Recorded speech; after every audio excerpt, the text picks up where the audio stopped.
man. You can tell I'm a newbie to Not at it. space. Yeah, man. No Let me matter what the know who you are. situation is, people just feel like they won something.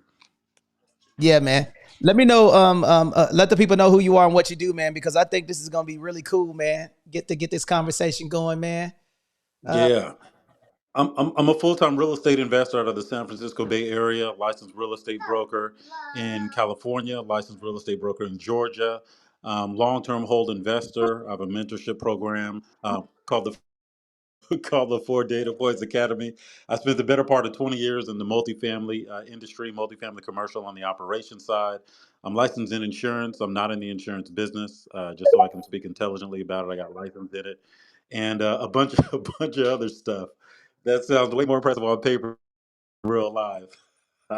hey, I love it, man. Can y'all see me? Let me see here. Let me make sure that I am live on Instagram.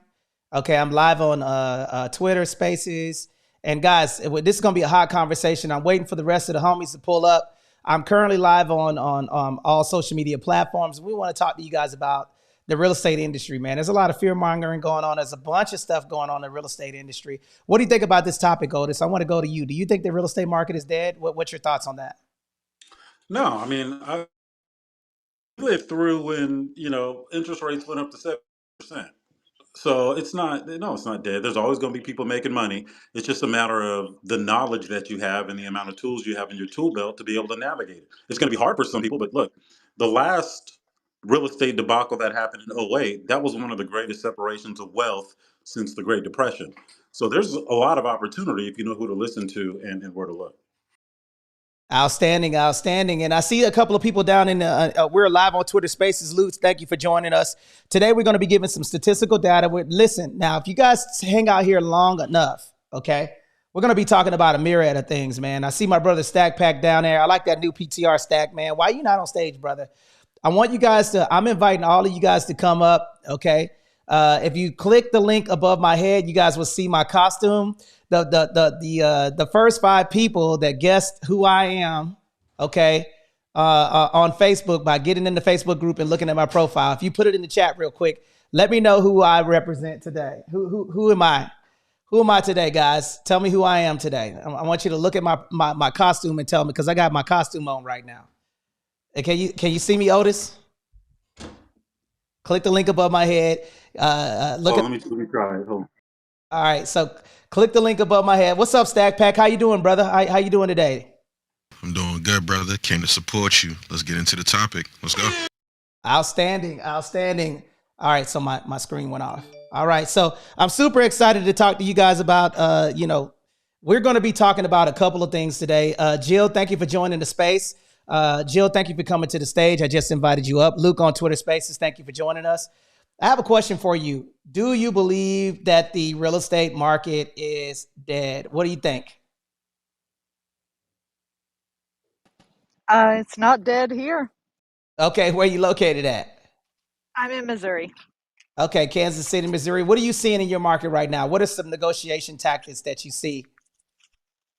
Well, we're definitely having a bit of a slowdown. Things like FHAs and VAs, seller concessions, et cetera, in the regular, you know, primary house market, primary purchaser, buyer, whatever. Those are definitely starting to come back. Prices are stabilizing, so that's good. Our market was really, like everywhere else, appreciating a little too fast. So, but still very, very active, and investors are starting to heat up a little bit, particularly with fix and flip kind of properties that need updating. Gotcha. And I see my brother Albert just came to the stage. Albert, can you let the people know who you are and what you do before we get started? Because I want to talk about these things. And guys, this is going to be a really good conversation. Here's what we're going to be covering today. We're going to be covering, number one, how to negotiate in this market. Should you buy or not? Okay. We're talking about some of the factors that are making the market do what it does today. And then we're just going to be talking about a bunch of things today. So if you're in the listening lounge, we want you to get on stage and join us. I see my brother Alexis, Ian just got here. Let me make Ian a moderator. Okay.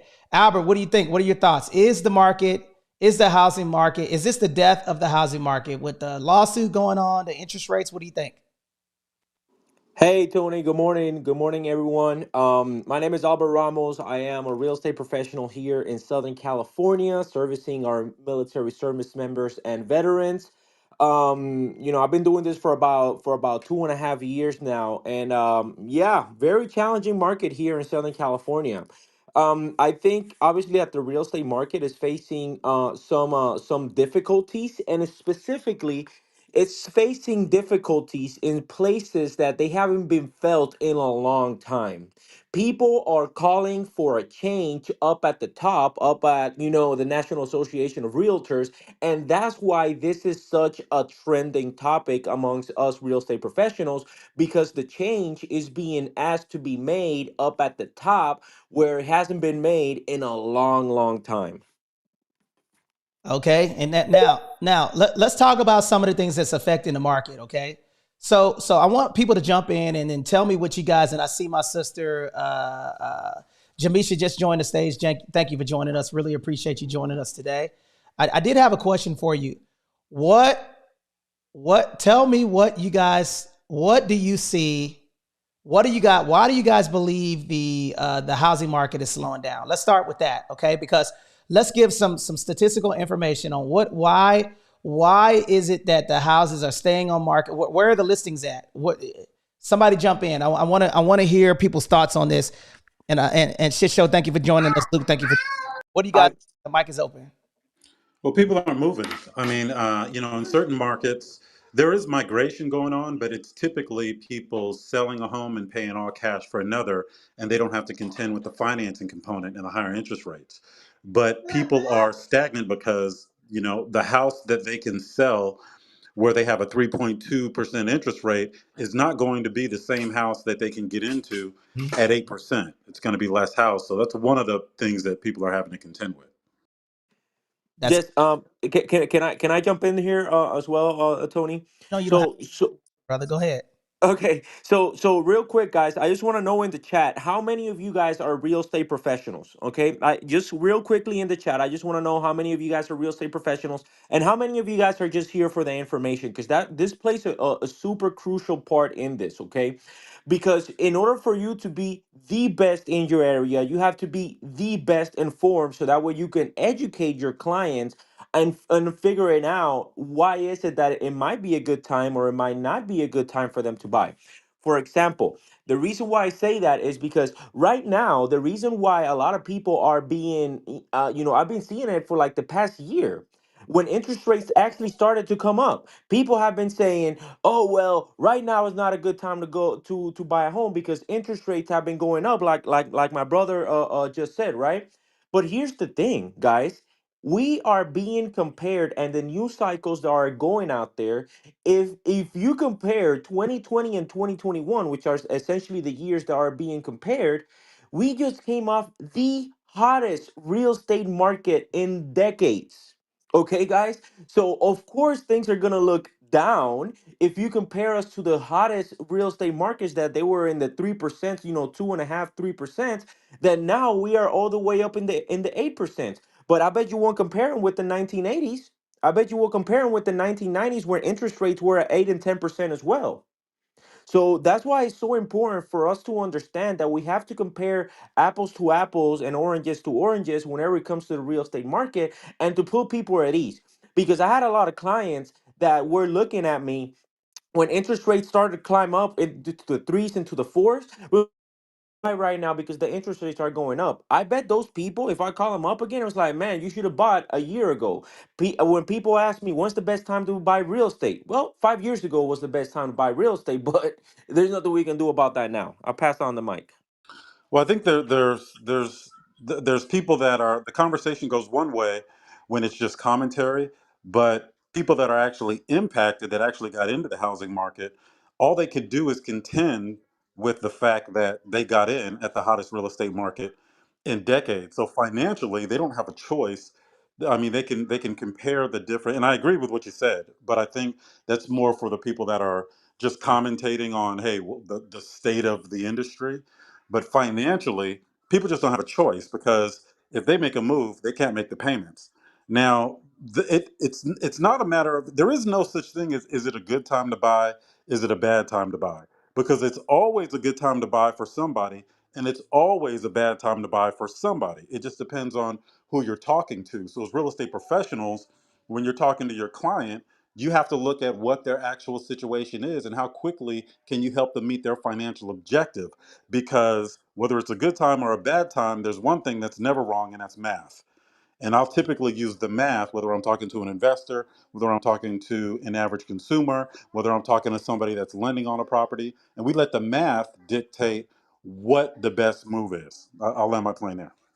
Yeah, and like, let me do one last quick response. I agree with what you said. Okay, brother, I wholeheartedly agree. Now, there is one thing that we have to be very careful again as real estate professionals. Whenever we're talking to our sellers and to our buyers, we have to be very careful when we say, "Oh, well, you can't afford it." What does that mean? If they could have afforded a home in 2020 when the interest rates were 3%, they can afford a home at 8%.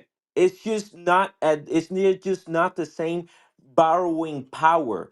What do I mean by that? If in 2020 you could have afforded an $800,000 home, now you can only afford a $500,000 home. But are there $500,000 homes that you can buy? 100%. So that's why there's got to be, we just got to manage it. Again, as real estate professionals, we have to manage the expectations. Yeah, man, like you can still buy, you can still get into the market. Just if you're looking for a $100,000 home, we are not in that type of market right now for you to purchase an $800,000 home. However, let's explore your options and see what's actually available. Don't discount something that's not even at the table and you don't even understand. Again, brother, pass the mic on.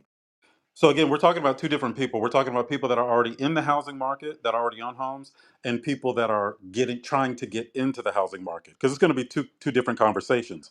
The people that are getting into the housing market have a choice. Maybe it's a matter of preference. Yeah, I can't get an $800,000 home, but I can still get a home. The people that are already locked into this mortgage, that are in the housing market, that need to make a move, they have additional considerations they have to take into account. That's all I'm saying. But I agree with you. Good point. And guys, I'm telling you right now, man, listen, this is going to be a hot room. For those of you who are just joining us, welcome to the Winning Real Estate House. This is going to be a really good topic. Above my head, listen, guys, listen to me. Listen to the words that are coming out of my mouth. Flash your mics if I can ask you guys for a small favor, please. If you're on stage, flash your mic if I can ask y'all for a small favor. Okay, above my head, I'm going to be doing two things. Okay. Number one, I'm posting our Twitter link. Okay. The reason why we're doing that is because Clubhouse is throttling back the people that we're able to do that. So we're going to be going live on Tuesdays and Thursdays, 9:30 a.m. Pacific Standard Time. And on Wednesdays, we're going to be going from 7 a.m. Pacific Standard Time all the way to 11. Okay, so guys, we're going to be doing that on a regular basis. But the reason why we're putting Twitter out there is because we have no idea what's going to happen in Clubhouse.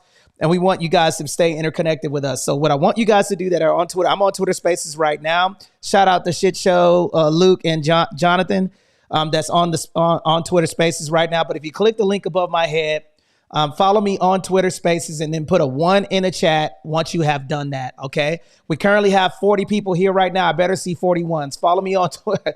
Follow me on Twitter Spaces because that's where we're going to be getting and doing our rooms from this point forward, okay? So I want to make sure that you guys have access to us. And then, Ian, can you do me a favor? And I'd like for you to change that YouTube too. So we have 3 areas that we're going to be building, okay? And the reason why we're focusing on these 3 areas is because the Clubhouse is not growing anymore. So Twitter Spaces and YouTube is where we're going to be doing these live rooms, okay? And we're going to change that link out from Twitter Spaces to YouTube channel so you guys can see us live and in color. Here's what we're going to do next. Let's go over some statistics. Ian, are you there? Yes, sir. Right here. Okay, so for those of you that are on Twitter Spaces, do me a favor, and I want you guys to give me a thumbs up in the little bubble, the chat bubble down at the bottom right-hand corner. Can you guys put can you retweet the space? The reason why I want you guys to do that is I want to make sure I'm coming in loud and clear. I'm going to invite you guys to speak as well. So if you guys have questions, raise your hand, and then you guys can come to space. But Ian, can you hit them with the statistical data right now so we know what's going on? What's going on in Absolutely. the All right, market? everybody, here we go. So, what we're getting across, so this is nationwide data. All right, so it's obviously going to be a little skewed. I can go into, like, if somebody wants to label a market, I can search it and we can check it out. But nationwide data right here. So, the average listing price we're getting right here, or the median listing price, I should say, is like around 430,000 across the board. But this is the critical piece right here, is that we are flatlined across the whole board. All right. So the median listing price has not gone up year over year. The active listing count has not gone up year over year. All right. So median days on market is like 0.04%. The new listing count, like we're down about almost 1% on the new listing count. The amount of price increases are almost zero. It's like negative. It's gone down like 0.1%. The let's see, the price reduced count is down, I think, like 0.17% here year over year. The pending listing count, like the number of homes that are pending, are down are down like 0.1%. So we are flatlined across a ton of different criteria here. So I can keep going. Let's see here. Average listing price. Average listing price year over year has gone up like 0.06%. The total number of total listings is down 0.07%. And the ones that are going pending here is down 0.05%. So we are flatlined, everybody. So the amount of interest rates are not having as big of an effect as they want to, but it's not getting any better. I'll tell you that. Back to you, Tony. Now, okay, so what do you guys think about that data that we just pushed out there? Do you guys think that, well, put a 1 in the chat right now. If you're on Twitter Spaces and Clubhouse, put a 1 in the chat if you believe the housing market is about to crash. What do you guys think? Okay, put a 1 in the chat if you guys believe that the housing market is about to crash. Put a 2 in the chat if you believe it's not going to crash. Put a 1 in the chat down at the bottom right-hand corner if you believe that the housing market is going to crash. Put a 2 in the chat if you believe that it's not going to crash. Okay, we got Jamisha, 2s, Otis, 2. Okay, who else? Okay, Tisha, 1. Okay, all right. Jill, 2. We got a bunch of 2s. Okay, Tisha, I want you to come to the stage and I'm inviting you to speak because we want to have some dialogue here. Guys, on Twitter Spaces, what do you guys think? Do you believe that this is the death of the real estate market due to the high interest rates? And what's going on with the $1 billion lawsuit that's happening right now? Because that's what we're going to discuss. We want to know what your thoughts are. What do you guys think? For those of you who think that the housing market is this is the death of the real estate market. The housing market's about to crash with all of these changes that are going on. Put a 2 in the chat if you believe otherwise. What do you guys think? Now, if you're on stage right now, feel free to jump in. What do you guys think about what's going to happen to the market within the next 90 to 120 days? What do you guys think? So this is what I think, and this is where I'm actually shifting my investment plan to pick up as many properties that I can over the next 6, 12 months at the higher interest rate. Because what a lot of people don't realize is if make the payment, buy the real estate, right? The only reason you shouldn't buy the real estate is if you can't. Because what happens is when these interest rates come back down again, and this ignites the next cycle of, I was about to say the next cycle of hotness, right? The next hot real estate market. There's going to be a lot of equity that's going to get built really, really quick when this thing takes off. And you can always refinance out of it. But out of all of that equity, I'm going to be cashing out to buy more cash flowing assets, but I'll be much better positioned having owned the real estate now at the higher interest rate, which I expense the interest anyway, for when that opportunity comes, right? So if you can afford it, buy the real estate.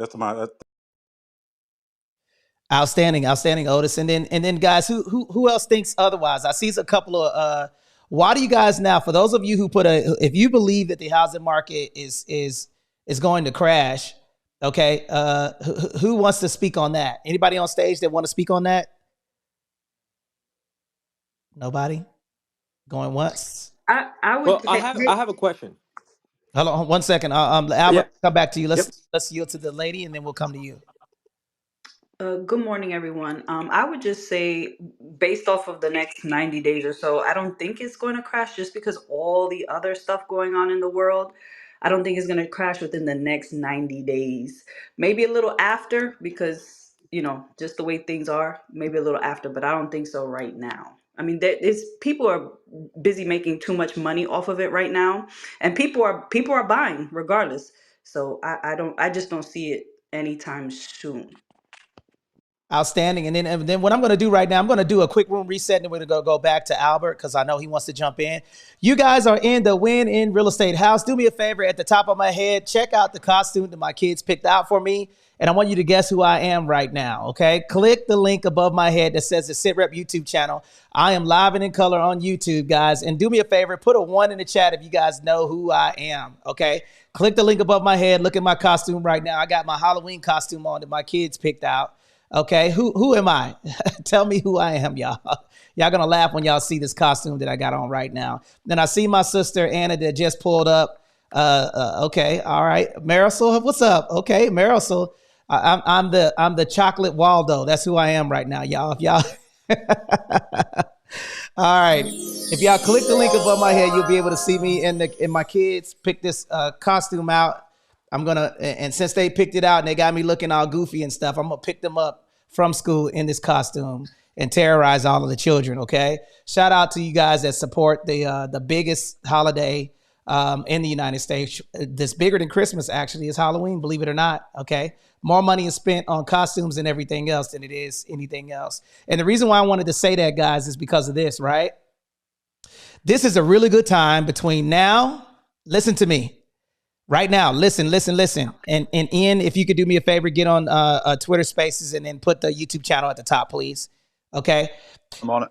Right now is one of the hottest times to actually get some deals going with the market. Now, here's the question that I propose to you guys. Why on earth would I want to buy in this time frame between now and February of next year? Can anybody tell me?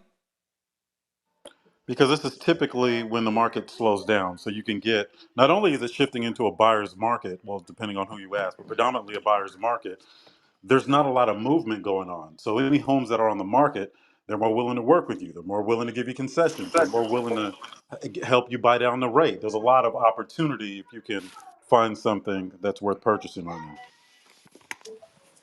Okay, that's a good. That you said concessions. Now here's what I want to propose to you guys. What typically happens in what happens in August in the real estate market? This is a little bit of real estate trivia. What happens in August time frame with the real estate market? Here in Florida, it's investor time. Okay, August time frame, it is investors time. That's the start of the investor area for regular homes. Can anybody tell me why? There's something that happens across the United States in August. The kids go back to school and everybody's settled at that point. Bingo. That's it right there. Kids go back to school. Okay. Typically, when kids go back to school, people are not moving. Okay. So August time frame is where those people who had their house on the market April, May, June, July, those 4 months that's not selling and they're getting afraid. Typically, you can get deals because they don't want to go into August, September, October, November, December timeframe. Now, what else happens? What happens in September, October timeframe? You have what holiday? Come on, y'all. Halloween. Halloween. So people are taking their little bad kids trick or treating. What happens in November? Thanksgiving. Thanksgiving, right? Thanksgiving. People are not, because grandma's is bringing her macaroni and cheese and raisins, right? So people don't like moving during that time frame. And then December is Christmas, and January everybody's broke. So that's a sweet spot to where you can get some really good deals. And now Otis brought up concessions. Can you tell me what type of negotiation tactics that you would recommend real estate investors to utilize during that time? Yeah, well, first of all, consumers should utilize the concessions, asking for concessions, asking for rate buy downs, things like that. Investors should be trying to use this opportunity to get people to structure these deals creatively. So subject to seller financing, all of these other things, so that they can offer them more, because the acquisition costs, it makes it easier to get into the property. So as an investor, I think it's going to be a little bit different. We've got a whole bunch of tools in our tool belt that we can utilize. For the average consumer, take this opportunity to ask for seller concessions to buy down your rate, make it more affordable. Outstanding. And I want to say happy birthday to Marisol. Happy birthday. Can we do on the count of three? Can we say happy birthday to her? Because I guess she was born on Halloween. On the count of three. 1, 2, 3. Happy Happy birthday. birthday. Happy birthday. So I Happy thought so. birthday. Ooh, all right. Okay. Outstanding. Okay. So I want to go back to, I think, who was that wanted to speak? Albert, I think, did you want to share something? Albert, what question did you want to share? I know you were going to ask something or give some value. What did you want to say, Brother Albert? Yeah, give me a second. I'm putting my costume on, and then I'll come back in. Okay. Yeah, we're gonna invite some guests. Guys, listen, if you guys want to see our costumes, man, I want you to tell me. To buy real estate, I also think that Fannie Mae and Freddie are going to step in and bring in some measures to make home ownership a little more affordable. And I know they already came in with the 5% down, but I think they're going to extend. And I have no data to support this. I'm saying this because if I was in their position, this is what I would do. I would extend the amortization schedule. I believe in some cases they've already extended it to 40 years, but I would extend it to 50, just to make it a little bit more affordable for folks. So I do anticipate some things like that happening. Okay, and that's really good, guys. And I'm glad that you said that because, oh man, let's put a 1 in the chat if you guys want to know how we would negotiate in this market. Put a 2 in the chat if you don't care. I want to see if you guys we want to talk to you guys about some of the things that you guys could do. Let's rock out, man. Otis, you want to build? Let's do this. Let's talk about some ways to negotiate and some of the things that you guys could do to negotiate in this market, because I think that people listen. I'm going to tell you right now, it does not matter what the market is doing. If you get real estate, you're going to win in the future. So if you guys have the opportunity to get into something or to negotiate something, I suggest that you guys get into the market regardless of what the market is doing. Now, Otis brought up something. Now, who wanted to jump in? I heard somebody crack the mic. Yeah, I got a question. Like, what I want to propose to all the smart folks on stage here is, why do you think that the Fed is keeping rates so high? Like, what's the reason behind, and what's the goal that they're trying to achieve? I believe they're trying to stave off inflation. I mean, it's working to a degree, but again, I'm not an economist, but I believe that was the initial goal. Yeah, they need to slow it down, and they do this, different times throughout our lifetime to slow down the market a little bit, balance it back out. Yeah, I agree with that. So from an economical perspective, I think that, anyway, anytime you see them raise the market, typically that means that there's an issue that they're trying to correct, right? So right now, the historical low interest rates that have been going on for all of this time was not normal anyway, right? So right now we have a huge problem. We have a lack of inventory, okay, and then we had low interest rates. And then at the beginning of COVID, you saw that houses were just flying off the market and paying over market value, which contribute to inflation. So I think from my perspective, from an economical standpoint, I think that they're just trying to slow things down a little bit to stabilize the market. That's what I think. Now, does anybody have any other and any additional feedback to why interest rates are so high? What do you guys think? I think you nailed it, man. Outstanding, man. Where y'all at, man? It's Halloween, man. Y'all supposed to be excited about talking about this stuff. Now here's the deal, guys. Come on, Anthony, turn them up, man. Where they at, man? They sleep? We got to turn them up. Where's the machine gun at, man? Man, blow the stage up, brother. Hey, listen, man. Let me tell them something, Anthony. At the end of the day, when y'all come around this room and people, y'all got to turn up the energy, right? When Anthony's asking a question, somebody should dive in. That short window, sometimes you only got a short window in life to go get things, and that's what I learned too on Anthony on this journey, and that's what you teach me too. But sometimes you only got a short window, right? If you see something, if you hear something, be engageful. Get up in here, talk, say something. Ever since I stepped up, Anthony, bro, I got to the next level. I always learn new things. I always unlock things, right? I was even gifted my own TV show when I stepped up to the next level, right? So stop playing with this stuff. Talk. Let people know what you do, right? Y'all know what I do. I do social media, marketing, podcasts, TV. I put people onto the next level, and I'm in collaboration with 10X Vets with Anthony, right? It's all about getting to the next level. I ain't playing no games. You shouldn't be playing no games either. Stay close to the fire, Anthony. What we doing, man? Light it up. Lego. I love it, man. Put a fire emoji in the chat if you guys love that energy, man, because see, a lot of people are fear mongering and doing all types of other stuff. I'm going to tell you something, man. Doing nothing would keep you broke. Sitting around waiting for the interest rates to go down will keep you broke. Not doing anything could be the worst thing that you can do. Now I'm going to ask a question, guys. Now I see my brother Alberto is in the building. What is, man? Yo, look at Alberto's costume, man. he's click the link above my head and look and see what type of costume that he has on. That thing looks crazy, man. Oh, man. If you click the link above my head, you'll see myself, Ian, and Alberto that just joined us. And then I think that Bruno Nascimento is about to come on with his costume as well. You guys will be able to see his costume live and in color. Okay, he's in the green room. We're about to bring him on. So guys, you guys are in the Win in Real Estate House. We are going live on YouTube, Twitter, Clubhouse, and LinkedIn. And happy Halloween to everybody. We hope you guys don't get cavities from all the candy that you're going to be eating. And today we're talking about the real estate market is dead. What do you guys think? Put a 1 in the chat if you think it's about to die. Put a 2 in the chat that you believe that it's gonna be okay. Now, the reason why we're asking these questions, man, that thing looks scary, dude. You should see that costume he has on, man. That is a fire costume, man. You killing my Waldo costume, brother.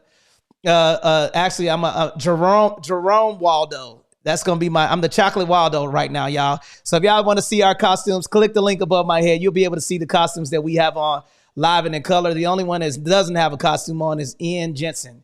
Okay. All right. Shout out to Ian Jensen for not participating or not getting the memo that we were going to be in our Halloween costumes. So let's get back to the conversation, guys. Now, can you talk through that thing, Albert? Albert, can you talk through that thing or no? Guys, you guys got to see this, man. Click the link above my head and look at the costumes that he's got on. Your costume is dope, man. You're making me look bad, man. So let's get back to the conversation. Let's talk about a couple of other things that we wanted to discuss. Okay. So here's what I want to ask you guys. All right. Let's go over negotiation tactics. Does anybody have any questions or comments that they'd like to propose before we continue to move on? Any questions or comments about the real estate market? Any questions or comment about the real estate market that you would like to ask us? Okay, Al. Man, y'all gotta wake up. Anthony, they gotta get up. Y'all gotta get up. Albert, wake them up, man. What they doing? I don't know, man, but it's all good. We're gonna continue to rock out. So let's go over some negotiation tactics right now. So Ian, I'm gonna yield the mic over to you. If you had a real estate investor that came to you? Okay, so everybody put 500,000 in the chat. Let's use these as an example. We're going to use $500,000 as a negotiation tactic.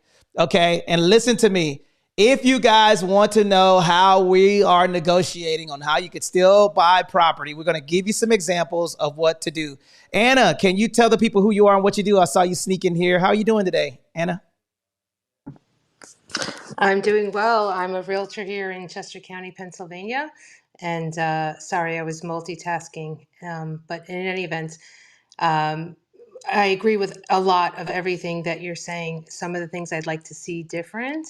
I think that what would change the volume of properties that are available is if we start building homes for our seniors that are actually affordable. I don't know what goes on in your markets, but here in Chester County, Pennsylvania, if a senior wants to buy a single family active adult community property, they're spending in the upwards of $600-700 and more. and it just doesn't make it feasible. You make that correction, you will find more inventory available immediately, because those homeowners, those seniors are generally buying cash. They have enough liquidity in their current home. But when these prices are starting at 800, at least again in my area for active adult communities, it just makes it out of reach for them to swap properties. Okay, and you know what? I think that will be a good thing. I think that it's important to make sure that the seniors are able to see, that kind of disappoints me, man, because affordable housing for seniors is the way to go, man. I mean, they don't only have a short amount of time; they have a huge impact on raising kids and doing all types of other stuff. So I believe that will definitely be a thing. But here's the problem: we still have a shortage of houses. Okay. So everybody right now, put this acronym in the chat feature down at the bottom right-hand corner on Twitter Spaces. And I'm inviting you guys to speak. Nick, Luke, Jason, Jonathan, Jeffrey, thank you for coming to Twitter Spaces. And everybody that's on the stage right now, you guys are welcome to speak and build with us. I want y'all to put this acronym in the chat. STUD. Scarcity, transferability, utility, and demand. Now, right now, a couple of things. No, I'm not a candy cane. I look like a candy cane?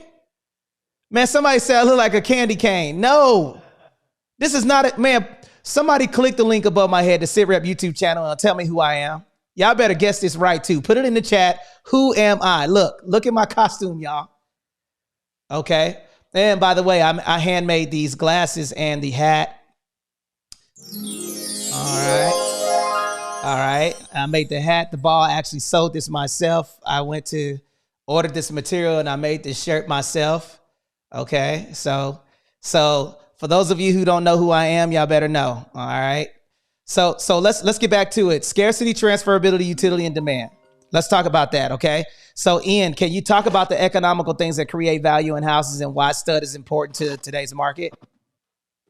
Yeah. All right, guys. So check this out. This is something that we always cover. It's a really great idea to know. So this is what covers value in houses. All right. This is what makes a house keep and retain and achieve its high value is the scarcity. Like how many of this particular product are there? Like I use the example of a beach house, right? There's only so many beach houses out there, right? So transferability, how easily can that property be bought and sold? So this is Ian Jensen from Twitter coming through from Tony's voice here. So transferability, is there, is that property going through probate? Are there 7 or 8 different siblings and aunties and uncles all fighting for grandpa's old house? Utility, is that property useful? Is it a 1-bedroom, 1-bath, or is it a 5-bedroom, 5-bath, or is it a 4-bedroom, 1-bath? Right? If it's not a useful property, it's going to compromise the value of that property. And then demand.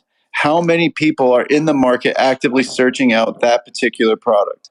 So all those factors together is what works towards achieving the market value of that property, because it's all based around supply, demand, and then different aspects of the utility and the transferability affect how easily that property can be transferred.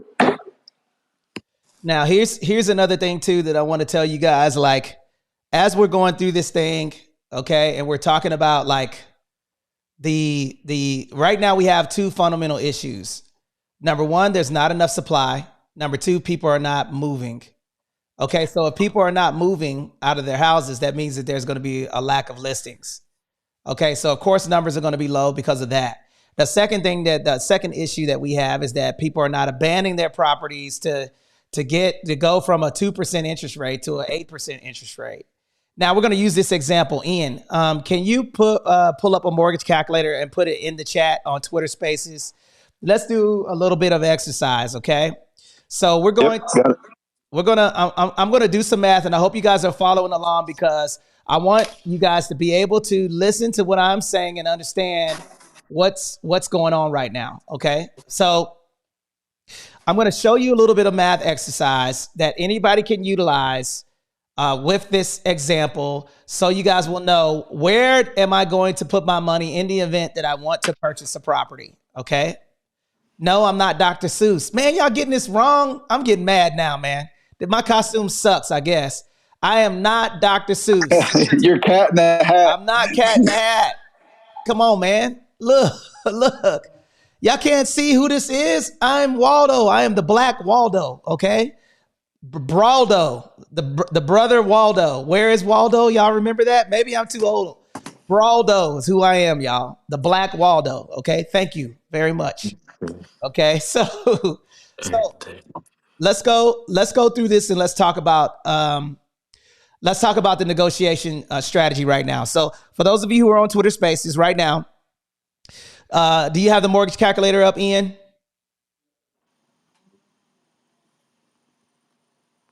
Okay. Sorry, y'all. Mic was off. Twitter Spaces and Clubhouse both have the link pinned at the top. Okay, so right now, what I want you guys to do is I want you guys to go to the link at the top of my head. Go to the link at the top of my head, and we're going to go through this scenario so you guys can see this. And the interest calculator, okay, is going to be something that I want all of you guys to look at. Okay, now, who can I get a volunteer to follow me with these numbers? Because we're going to walk you guys through this. Now, the reason why I want to do this, can somebody on Clubhouse or Twitter Spaces help me out with this formula? And when we show you this is going to change how you negotiate. I promise you, nobody will be able to break it down exactly the way that we are about to show you. So who wants to be a volunteer? All you got to do is plug in some numbers. Okay, Jill. I got you. What's up? Hey, who's that? HK? Yes, sir. Okay, thank you, HK, for volunteering. Okay, so we're going to use you for an example. Here's what I want you to do. I want you to click the link above my head. And Ian, can you walk us through this? We're going to use $500,000 as an example, okay? And the information is in the chat. So click the link above my head and tell me what you see. I'm on the page. It says authorization calculator, principal, annual interest rate. Amortization calculator. Please Amortization. put a 1 in the chat if you guys are going to follow this example, because this, I promise you, nobody has seen this before on this space. So if you're walking me through this, if you're walking through this, you are going to learn something. Okay? Put a 1 in the chat if you guys are walking through this, because I'm going to teach you guys something that will show you where your money goes to. Okay? Now, all right, are we ready to go? Twitter Spaces, put a retweet the space by clicking the little recycle button down at the bottom. In Twitter Spaces, I want you guys to put a 1 in the little chat bubble. And my brother, I want you to stay off mic. Anna, are you following me? Because this might be something to do. Anna, are you following me? Who's following me? Put a 1 in the chat. I want you guys to make sure that you're following along. If you're not following these steps, you're going to make a mistake when showing people how to buy property and where to put the money to. Okay. And for those of you who are in the listening lounge on Clubhouse, come to the stage, hit the microphone, hit the little microphone down at the bottom or the clipboard and come on stage right now. All of you guys on stage, I'm inviting you guys up because you're going to want to ask questions. All right, here we go. So what I'm going to do is I want you guys to, the amortization schedule is above my head, and in Twitter Spaces, if you click that link, you will see the amortization schedule. We're going to use $500,000 for an example, okay? Oh, GC's in the building. What's up, GC? Shout out to Grant Cardone that's in the building, man. What's going on, brother Grant? Anthony, you know that 10x bet guys challenging the name, use of the name. Yes. So we're going to call it 10x Veterans Educational Entrepreneurial Platform. Hell yeah.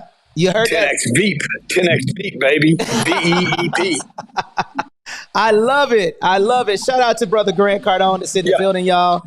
Hey, also Anthony, you know about the new Fannie Mae guidelines for November 18th that are coming out? Yes, I know you're doing something on the 18th. You want to talk about it really quick? Yeah, well, November 18th, Fannie Mae is changing their regulations to include, it'll literally be easier to buy 4 units than it is to buy a single family home. You can put 5% down and you got to live in the property, and the 3 units should produce enough income to qualify you for the loan. Meaning you actually wouldn't have to have a job and you wouldn't have to have credit. So this could open up a tremendous opportunity for something I've been talking about for years, man, where you guys could actually have cash flow, reduce the cost of where you live, and make it more of an investment. Renting 3 units and living in one of them with only 5% down. So imagine a $400,000 property you could buy with 20 grand. That's insane, man. That changes the game because the barrier of entry is going to be crazy. For multi-units, typically you would have to have 20% down.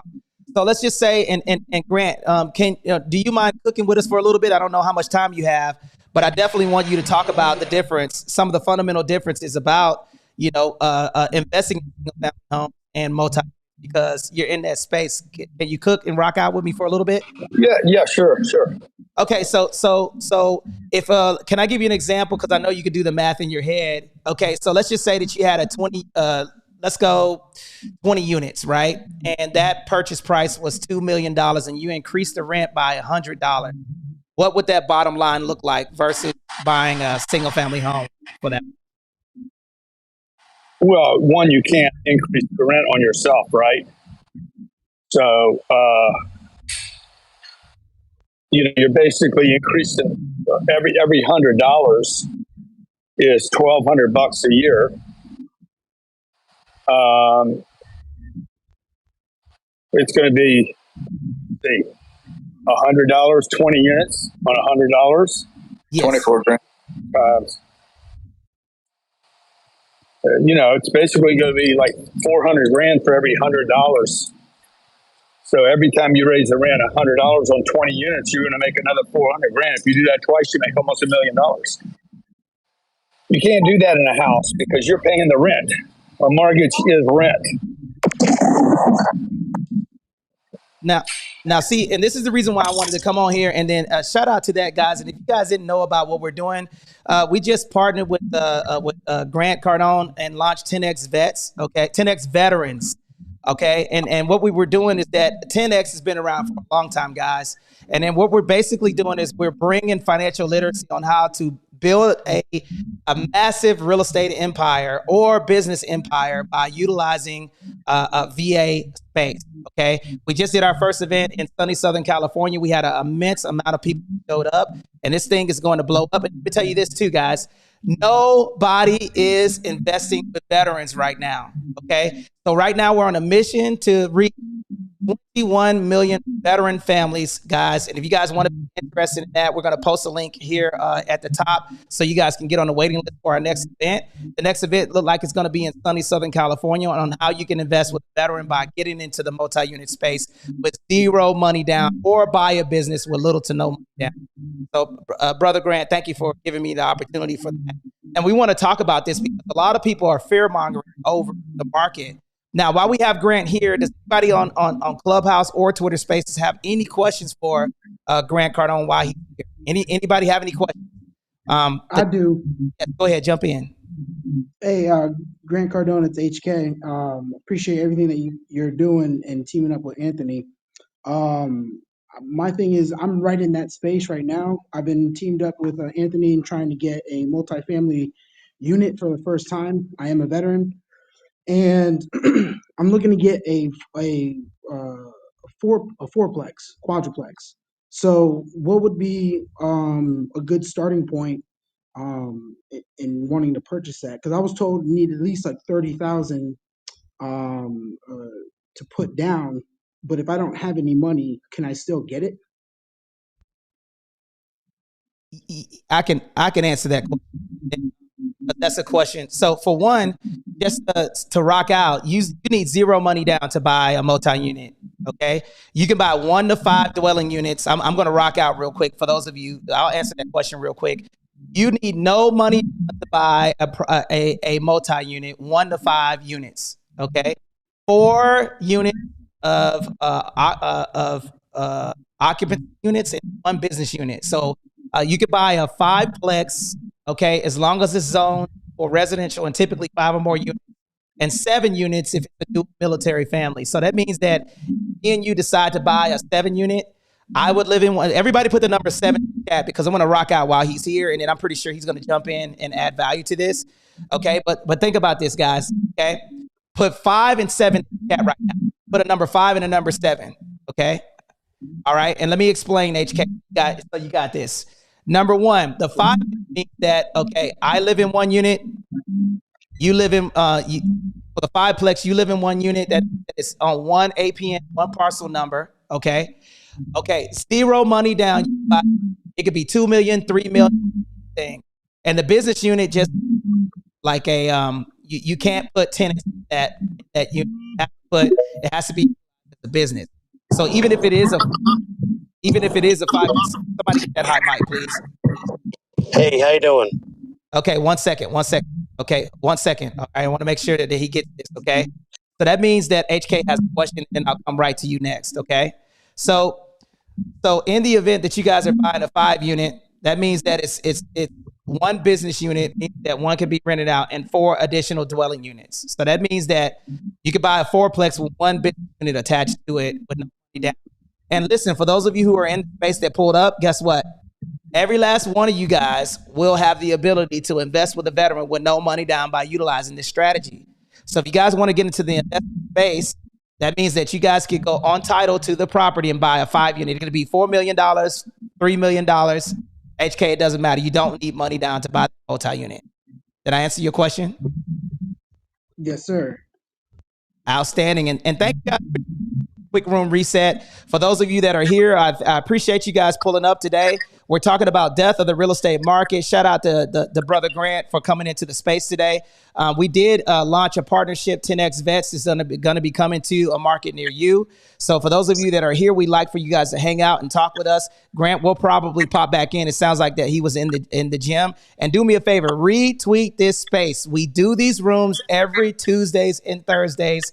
9:30 a.m. Pacific Standard Time. And we guys are going to tell you guys how to negotiate on buying multi-unit, buying single family homes and strategies that you guys could do. Now, are there any, HK, did we get your question answered? No, I actually wanted to mention that I'm actually working on a project called Never Leave a Veteran Behind. Okay. And it's going to be a multi-unit, plus it's going to have a health wellness center and a grocery center too.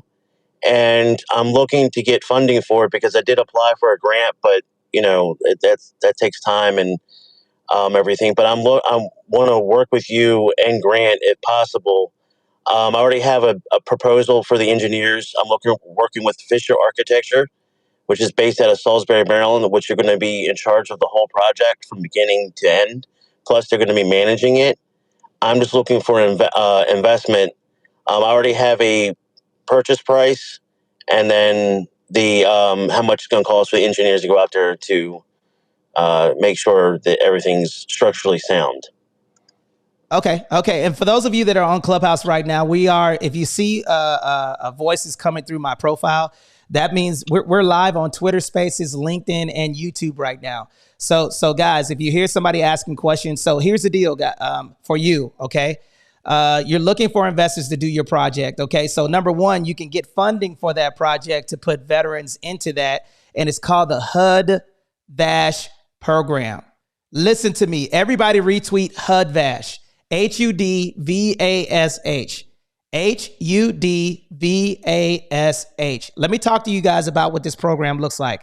For those of you that are looking to invest in real estate, the HUD-VASH program basically allows you to get property and get government funding for those units. So if you're trying to develop a multi-unit, whether it's residential or commercial, for residential property, if you had a veteran that was participating in that project, a veteran can buy or build up to a 5 unit, right, with no money down and pay after the project is completed. Now, those additional units that you have for that project could be funded by the HUD-VASH program, which is government funding to put tenants in those additional units. So here's what I'm going to ask you to do, brother. If you do me a favor and just send me a private message on Twitter, and then I'll link up with you, and then maybe there's some opportunity for you and I can guide you in the right direction, because this is exactly what we're trying to do. This is one area that a lot of people are overlooking, is the veteran space for investing. Okay, there's a lot of money that's out there, and there's a lot of government grants that are out there for veterans and to assist with displaced veterans with getting into properties. And I'm more than happy to interconnect with you because that's what our partnership is for. It's to assist veterans in investing in real estate, and then also buying or building a business, and also personal professional development for military spouses that have been transitioning. And Grant and Elena, I'm honored for them to be able to hear our message and drive this home for veterans that are looking to invest. Okay. And this is not just a veteran room, but I just wanted to park on that spaces because that's what our partnership is, 10X Vets. And for those of you who want to know more information about that or want to get on the waiting list for this, we do have a fulfillment event on the 18th of November. If you guys want to see what we're doing, 10xvets.org. Ian is going to retweet that space out and put it there. And then guys, click the link above my head and get into the YouTube space because this thing's going to blow up. I'm telling you right now. Money, we lost it, bro. What's that? Bruno, did you want to? We lost you for a little bit. Can y'all hear me now? Yeah, we got you back. Okay, so for those of you guys that want to know more about that information, we will be posting that link here in the chat if you guys want to know about that. And if you click the link above my head, you'll be able to see that partnership that we inked with Grant and Elena Cardone on building a unstoppable business with and for veterans. Okay. So any questions in regard to the HUVASH program or the pub, I'll reach out to you. Let's connect and talk about what your project is, and we'll see how we can get in alignment so we can help you with that project. And guys, do me a favor. Make sure you follow myself, Ian, and all of the moderators that are on the space, the co-hosts, and retweet this space out because we're talking about death of the real estate market. And let's get back to the conversation. All right. Now, if you're on Twitter Spaces, you can raise your hand and come up to the stage. I'll invite you as a speaker. I see Taylor. Did you have a question or comment about the conversation that we're talking about right now? Taylor, it's over to you. Hey, how's it going? Yeah, I had a question for Grant. Now, I just missed kind of the increase in the rents by 100 for how many units equals a million. That was the question that I was going to ask was like, how many units did it have to be? It was 20 units by 100 for them. And then that's basically $1 million. Well, his math is a little bit different than ours, but he's talking about the increase in equity position, and he's also talking about the revenue that you get on your bottom line. So, Ian, did you want to cover that or talk about that real quick?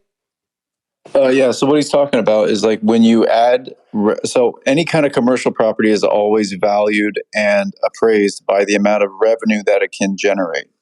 So what he's talking about is if you have 20 units and you add $100 across the board for every single unit, though you get an extra, 24 grand a year. So by having 24 grand a year extra to your bottom line, that adds about $1 million to the value of that property.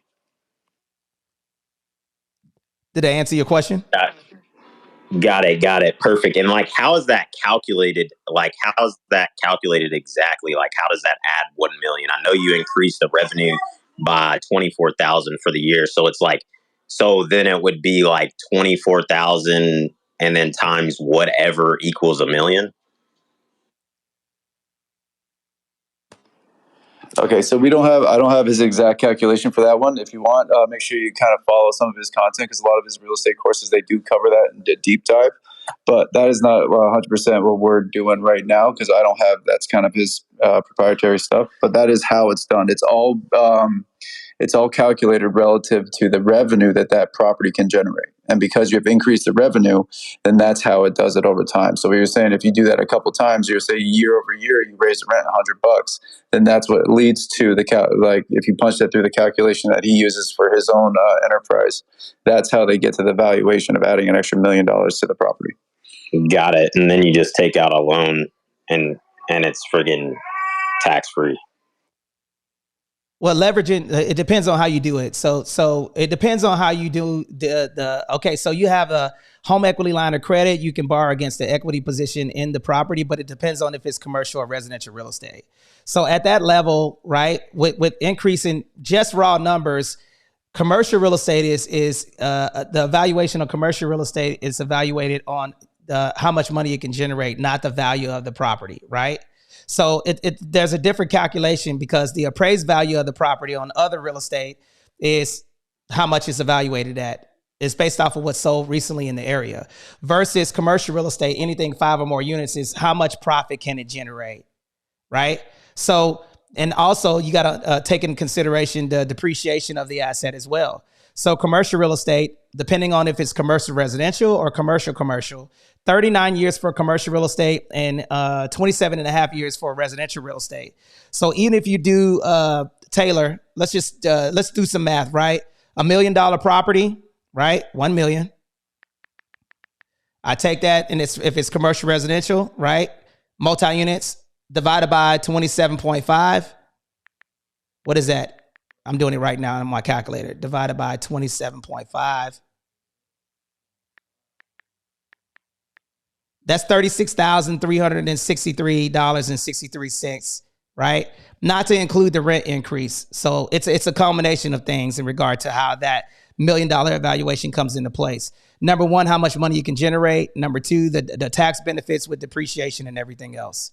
Did we answer your question? Flawless victory. Yep. All right. Mortal Kombat. Outstanding. Does anybody have any other questions that you guys would like to propose to the stage right now? I see a lot of people on Twitter Spaces. Thank you guys for pulling up. Tuesdays and Thursdays, 9 a.m. Pacific Standard Time, we will be doing these rooms. Okay. Make sure you give myself a follow. We just launched 10X Vets, guys, on February 20th, 2023. And we're looking for people that are looking to invest with veterans with zero money down. Okay. If you guys are interested in that, let us know. And then now I want to go back to this. Does anybody have any conversations on Clubhouse or Twitter before we get into the math? We're going to talk about some negotiation tactics. You guys want to hang out. Put a 1 in the chat if you guys are ready for us to give you guys some examples of how to negotiate in today's market. Okay. We want to talk about this. And this is a little bit, I want you guys to get your pen, because we're going to walk you guys step by step on how to utilize this. And then we're going to utilize the amortization schedule so you guys could know exactly what we're looking at. 2 things: interest rate or principal payment buy down. So right now, retweet those 2 words, buying principal or buying the interest rate down. We're going to show you guys why the interest rate does not matter in regard to purchasing property. Okay. Retweet that on Twitter Spaces. And then those, I want you guys to put that in the chat: buying down principal or lowering the interest. Okay. We're going to show you guys how to do that real time. Okay. So the hand raising is turned on Twitter Spaces. Who had a question on Twitter? Let's go to, does anybody have any questions on Twitter Spaces before we go through the scenario? Anybody have any questions? Okay, outstanding. Ian, do you want to retweet that compound interest calculator? All right. So everybody right now on Twitter Spaces and on Twitter, well, X and Clubhouse, I want you guys to put $500,000 in the chat right now. We're going to go through this scenario. Okay. And Miss 2 to 5 abroad, what question do you have? Miss 2 to 5, did you have a question? Okay, I'm inviting you to speak on Clubhouse. What question do you have? Man, y'all got to be ready, man. All right. Sarah, thank you for coming to the stage. Do you have a question or comment that you'd like to ask in regard to what we're talking about? Sarah Ann Morales? No, hello. Just happy to be here and happy to learn. Thank you. Outstanding. Thank you for joining us. Bruno, you want to let the people know who you are and what you do, brother? Yeah, man, most definitely. Bruno down here in Southern California, like the rest of the crew, excited to be here. Real estate agent, real estate investor, also an educator, part of the Veteran Homeowners Club, which is our nonprofit. And man, hopefully I can add to somebody's day, add some value, and let's get to it, man. Outstanding. Now, guys, above my head, you will see the we're going over in, not that one. I need you to post a Brett Whistle calculator. Okay. We're gonna put the calculator at the top, guys, so you guys could see this. Okay, and you guys are gonna walk through this scenario. Can I get a volunteer, please, on stage right now? Anybody on Clubhouse or Twitter Spaces want to go through these scenarios, rock out with me, because all you have to do is just put numbers in blocks. This is the way that the bosses negotiate on property. So if you're not paying attention, okay, we didn't get our partnership with Grant for not knowing what we're talking about. Okay, so guys, listen to me. We want to make sure you guys are picking up what we're putting down. Okay, so Somebody has a hot mic, please. I got you. Okay. All right. So who was that? HK? Who wants to volunteer to help me out with these numbers we're about to put in there? Because we want to walk you guys through this example. If you're not utilizing this example, you're going to get lost. If you click the link above my head and walk through this step by step, we're going to show you guys how to negotiate. And if you don't know how much interest you're paying, you're about to take an L. Okay. I'm about to show you guys real time something that I promise you that none of you guys know. Okay. All right. So here we go. Are y'all ready? Put a 1 in the chat if you guys are ready for me to rock out. The chat feature is down at the bottom right-hand corner. We're going to talk to you guys about this scenario. Okay, we want you guys to utilize it. Okay, so who wants to volunteer right now? Who's my volunteer to help me fill out these numbers with the calculator? Here, Tony, I just want to jump in real quick to answer, if that gentleman's still here, the calculation that we were talking about earlier. It's the forced appreciation calculation. All right, so what Grant was doing is he assumed a 5% cap rate. So what you do is you divide the amount of increased income that the property generates divided by the cap rate. So hypothetically, say we're using a 5% cap rate. You do 24,000 divided by 5%, and that gave us 480,000. So he was using that example as if you did that twice, you're almost $1 million up. So sorry to interject, but back to you guys. And if you need somebody to run the calculator, I got you, Tony. Okay, so guys, that's what I'm talking about right here, man. You know what I'm saying? All right. So learning has occurred, and we'll talk about going a little bit more in depth in regard to the cap rate, the capitalization rate, and how he did those numbers. Okay. So the pub, did you get the answer that you were looking for, brother? The publisher? Yes, I got that. Thank you. Out freaking standing. All right. Let's get to it. All right. Happy Halloween to everybody that's on Twitter Spaces. Really appreciate you guys. Do you have a message button on your thing? Because I can't find it's not on your profile. You said to reach out to you, so that's what I was trying to do, but it didn't. There's no. Okay, if you, I'm gonna tweet the number. Okay, I'm gonna put a tweet. Okay. I'm gonna tweet the number 760-385-8211. Okay, just text win your first and last name to that number. I just posted it in a tweet. Okay, I just tweeted it. All right, so text that number 760-385-8211. Text win your first and last name, and then my staff will get you on our calendar, and we'll talk about how you can connect with us. Okay. Okay. So you just tweeted it, right? Yep. Mm-hmm. Yes. Okay. Yeah, I just tweeted it. All right. So you'll be able to see that at the top. I just tweeted it. You'll be able to see it. Okay. And then what I'll do is I have your number. I have your information. But you can send me a private message if you click on my profile. You should be able to send me a message. Okay, and I'll be able to get it. And let's go back to this conversation because I want to make sure everybody has got this. Okay, click the link above my head. This is the Brett Whistle calculator. If you're not utilizing this, the reason why you want to use this calculator above any other calculator is this calculator breaks down everything for you. You're going to see how much interest you're paying per month. You're going to see how many principals, how much principal payment that you're paying. And as you're negotiating, we're going to tell you some negotiation strategies to avoid having to pay a lot amount of interest. Okay. Here's the example we're using. We're buying a multi-unit. The multi-unit is $500,000.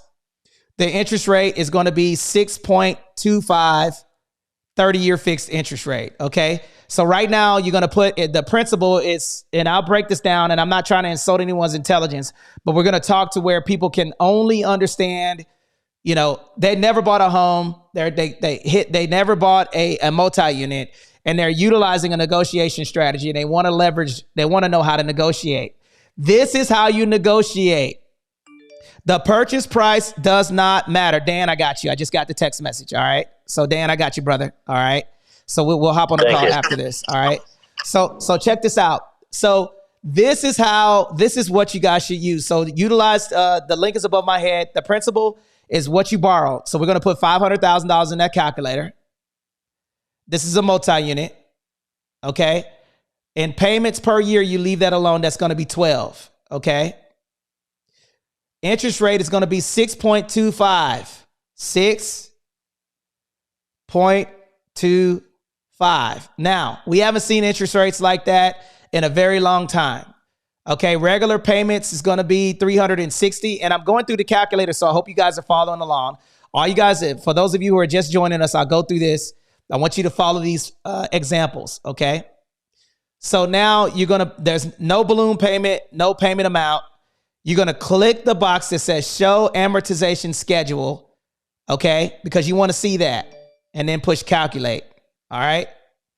Now I'm going to show you, Ian, did you follow those steps? No, brother, I'm sorry. I'll do it right now.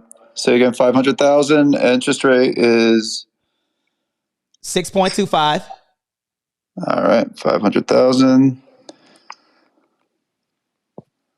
6.25. Regular number of payments is going to be, you shouldn't have any anything in the balloon payment thing right now. And for those of you, we're going through this calculator, and I want you guys to follow along, because this calculator will show you the cumulative interest, and I'm going to show you how to get to that number. Cumulative interest is on a monthly payment scale.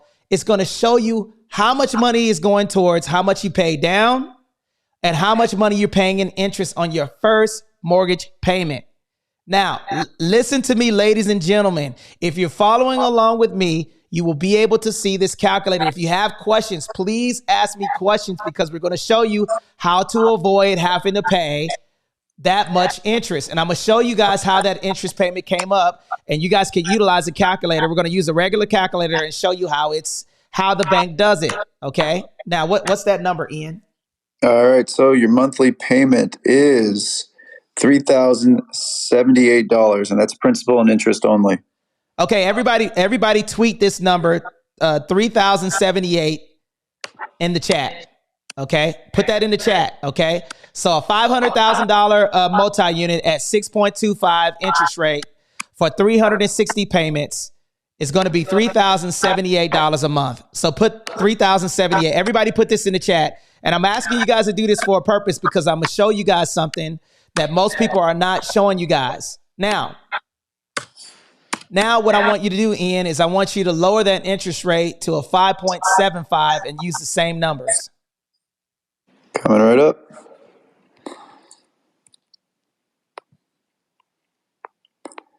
And do you want me to explain what we're doing with the points? Yes, go ahead and do that real quick.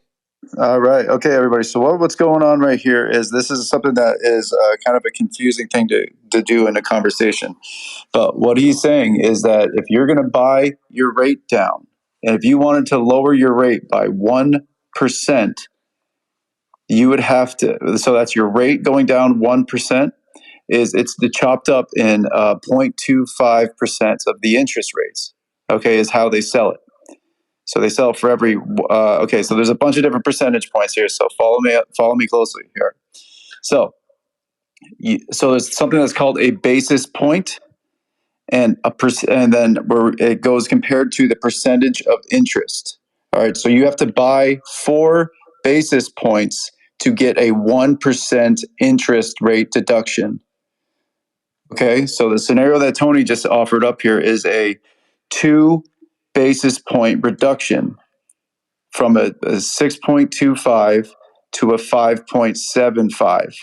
Does that make sense? We dropped it by 0.5%. So by doing that, you have to pay the bank a portion of you have to pay the bank to do that. And the way the bank does this, and this is where it gets confusing, is because we're using percentage points and all that stuff. So the way that the bank calculates that cost to the buyer is they do it as a percentage of the amount that they're borrowing. So it's 1% of the purchase price for every basis point. That's confusing, dog. Let's just do it easier. All right. Listen. See, now you see how hard it is. Put a 1 in the chat if you understood that nonsense. Put a 2 in the chat if you got lost. All right. Okay. Put a 1 in the chat if you understood that. Put a 2 in the chat if you're lost. Let's be honest, okay? Listen. 1% of 500,000 is $5,000. 2% of $500,000 is $10,000.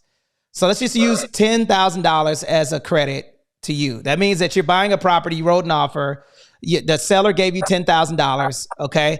Where do you put that $10,000 down? Do you take it and take it off the purchase price? You go from 500,000 to 490, or do you utilize that money towards interest rates or prepaid principal? Okay.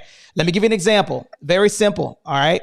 $10,000 will take me from a 6.25 to a 5.75 30-year fixed interest rate. Therefore, lowering my monthly payments $161 for cash flow. That's the first way. So buying your interest rate down on a $500,000 property would cost me $10,000. The example would be 1 point, okay? 1 point is going from a 6.25 30-year fixed to a 6% interest rate. That's considered 1 point in mortgage terms. 2 points cost me $10,000. All I did is I took the value of the property of what I'm financing, and I negotiated from a $500,000 times 2% equals $10,000. So what do I do with that money? I can take that money and lower my monthly payment, or I can take that money and lower the purchase price down from a 500,000 to 490, or I can take that money and utilize it towards interest rates. I'm going to take the 10 grand and utilize it towards interest rates, and that's going to save me $161 a month. Put the example in the chat right now, Ian. If you can, put it on Twitter Spaces and Clubhouse. That's the basic way. That's the first way, is utilizing it towards interest. Now, here's what I want you guys to do. If you guys could utilize your calculator, this is the part where it gets really cool. Debbie, Joshua, Dan, Trevor, Jason, Solomon, Jay. Jay, can you come up? Can you raise your hand? I'm going to use you as an example because you got a red tie on. I'm going to invite you guys to speak, and then I'm going to ask you guys to do this with me so you guys could understand it, because this is the math that the bank does not want you to know. Now, if I disappear, you know why, okay? If I disappear, you know why. Jonathan, Tony, yes. yeah, breaking news. NAR has been found guilty in a $4 billion lawsuit. They've been found guilty in a $4 billion lawsuit, which means that they're not going to go to trial in a $40 billion lawsuit. Big changes coming down. NAR has been found guilty. I text you. Check your text message. Are you serious? Oh, my goodness. Wow. Are you serious? NAR is guilty? So they got to pay? Yep. Check your text messages. $4 billion on that one lawsuit. That's the small lawsuit. The big lawsuit, the $40 billion lawsuit, is next year. Guys, big things are coming down the pike. I texted to you, Tony. Oh my gosh, man. I'm scared to get off Twitter Spaces, man, because right now GC pulled up and Twitter. I'm on Twitter right now, and I got approximately 40 people in there. Wow, man. So what do you think, Jonathan? I'm going to come over there, Twitter. GC's over there. I'm seeing what GC has to say about this. But yeah, NAR has been found guilty of that $40 billion lawsuit. I'll send a text message over the $4 billion lawsuit. I'll send it over to GC as well. Oh my goodness, man. Man, what do you guys think about that? NAR found guilty. Man, that's going to change a bunch of things, man. What do you think about that, Ian? What do you think is going to happen with that? Stuff's going to be changing. That's for sure. It's going to be, I don't know. I'm looking at it from just the terms of my day-to-day job. So I know that it's going to be a pain in the butt with getting used to all the new regulations that are going to come down for this. So what's happening here is that the NAR is being sued because of basically requiring commission standards for different brokerages. So what happens here is it's going to change a ton of different things, the way contracts are written up between agents, listing agents, between if you're a buyer's agent and you're a listing agent. So if you're a real estate agent in the rooms here, stay tuned. We're going to have a lot of conversations about how this is going to change everything and what your new normal is going to look like. Man, this is I got the news pulled up if y'all want me to read it. Yes. Or give you guys. Okay. So it says right here, I'm in the housingwire.com, says Missouri jury finds NAR brokerages guilty of conspiring to inflate commissions. After 2 weeks of testimony, the Kansas City jury found NAR Home Services and Keller Williams guilty of collusion. No wonder Redfin saw this coming and left. By the way, that wasn't part of the actual news. But it says here, a Kansas City jury has found the National Association of Realtors guilty of colluding to inflate or maintain high commission rates throughout NAR's clear cooperation rule in the Seltzer/Burnett broker buyer commission lawsuits. The defendant have been ordered to pay damages of $1.78 billion. Treble damages could result in the NAR and brokerages paying more than twice of that amount.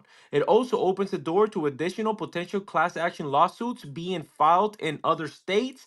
Guys, the news is pretty long, so if you guys want to go and head to Housing Wire, I'm pretty sure we're going to also have a podcast episode in the SITREP podcast that we're going to be talking about that as well. Man, that's crazy, Jonathan. Dang, man. Yeah, Tony, I know you and Los thought I was crazy yesterday, man. I didn't want to go out to Los. I didn't want to go out to you guys because we got a rule. You know what I'm saying? But we got a rule. We don't go out to each other like that. You know what I'm saying? He's like, yeah. I'm like, you guys. Even this morning, I told you guys they were going to be found guilty. It's not a great day, guys. Let me just tell you what this means. This means that a lot of things are going to change. First of all, MLS is going to be open. They're going to open the MLS up, and anyone can list their house in the MLS. To the consumers, anyone can list homes in the MLS. That's the first thing that's going to happen. Second thing, buyer's agents. Buyer's agents are no longer going to be compensated, and I understand you don't like that term, to Anthony. Are no longer able to be compensated by the listing agent. New York has already implemented this as of January 1, 2024. So pretty much the buyer's agent no longer can be compensated. I mean, the buyer agent has to now work out its compensation with the seller as well. All right, unless the buyer agent has a buyer that's willing to pay their commission, which is unlikely because the hardest path to the biggest prevention, I guess, biggest obstacle to getting into a house is the upfront costs. So that is huge. It is, guys. I'm going to tell you something. It's a dark day for real estate. NAR is going to have to settle that Illinois case. That Illinois case is $40 billion, folks. They just took a $4 billion L. The Illinois case is $40 billion. So this is huge news. It affects all of us. Whether you're in the mortgage business or real estate industry, it affects all of us. What just happened today? So, like I said, today, Tony, I told you it's going to look very different in June. I said I want to say much sooner, but I said that. Remember my words. But by June of next year, it's going to be a totally different landscape for real estate agents. I yield. Yo, this is crazy, Looks like man. the lawyers are going to be cleaning up. Everybody's going to screw. Oh my God, this is ridiculous.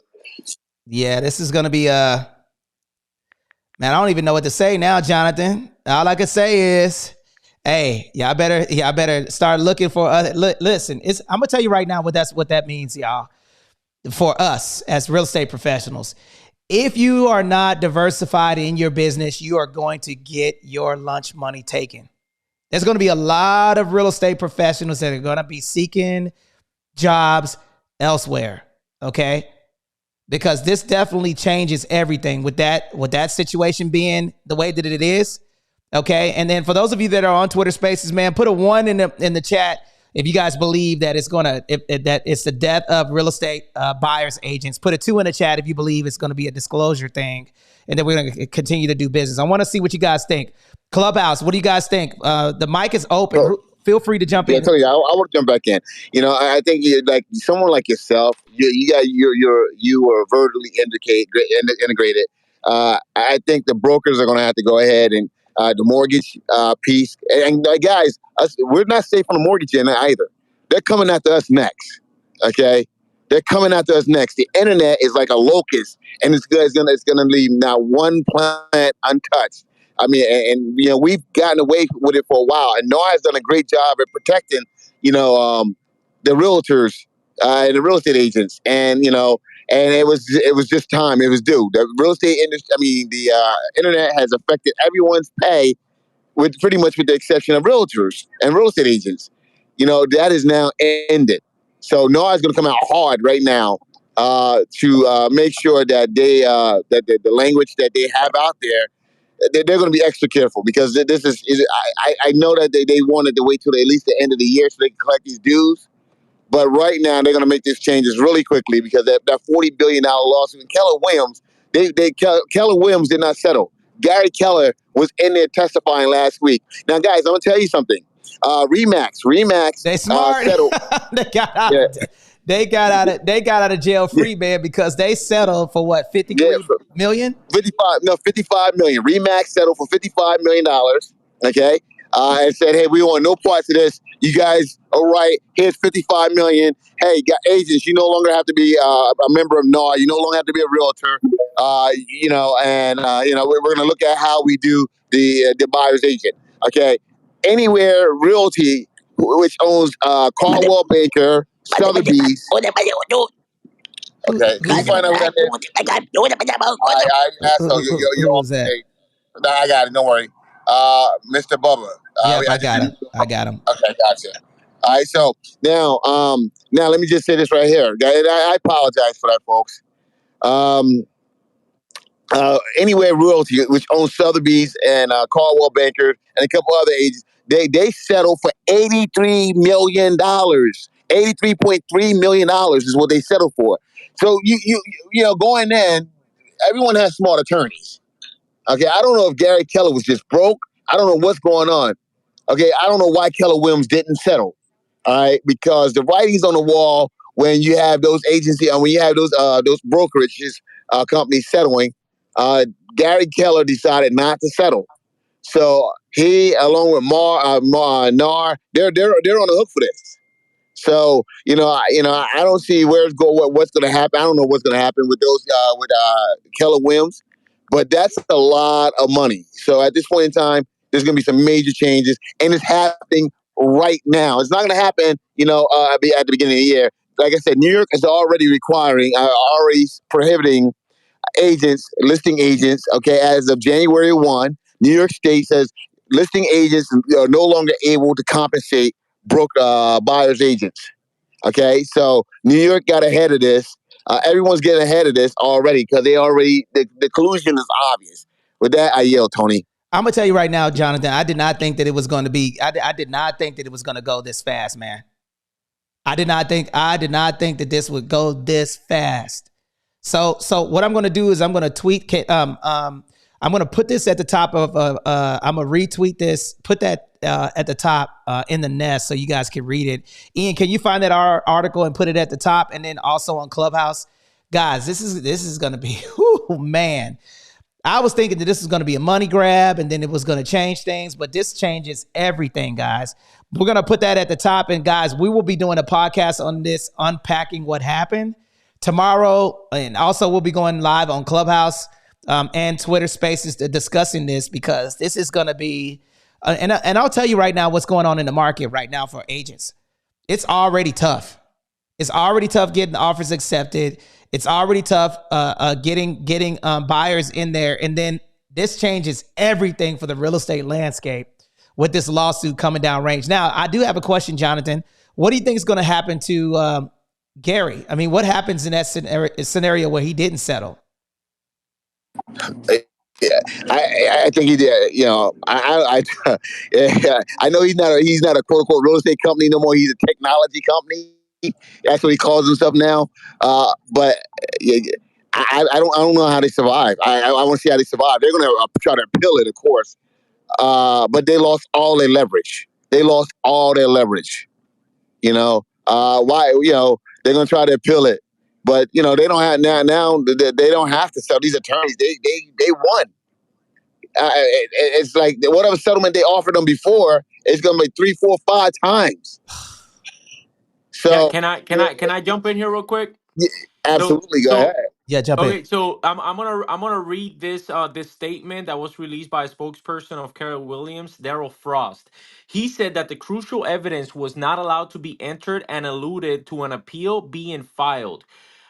We are disappointed that before the jury decided this case, the court did not allow them to hear crucial evidence that cooperative compensation is permitted under Missouri law. He said in a statement following the verdict, "This is not the end. Keller Williams followed the law regarding cooperative compensation and stands by the evidence presented on the 100-year-old practice of sellers agents offering commissions to other agents who help market and sell homes. Looking forward, and this is the most important part, looking forward, we will consider all options as we assess the verdict and trial record, including avenues of appeal. So I think we saw this coming, right? Like they obviously they're gonna appeal. They're gonna bring this all the way up, specifically if you have the $40 billion lawsuit that is coming in.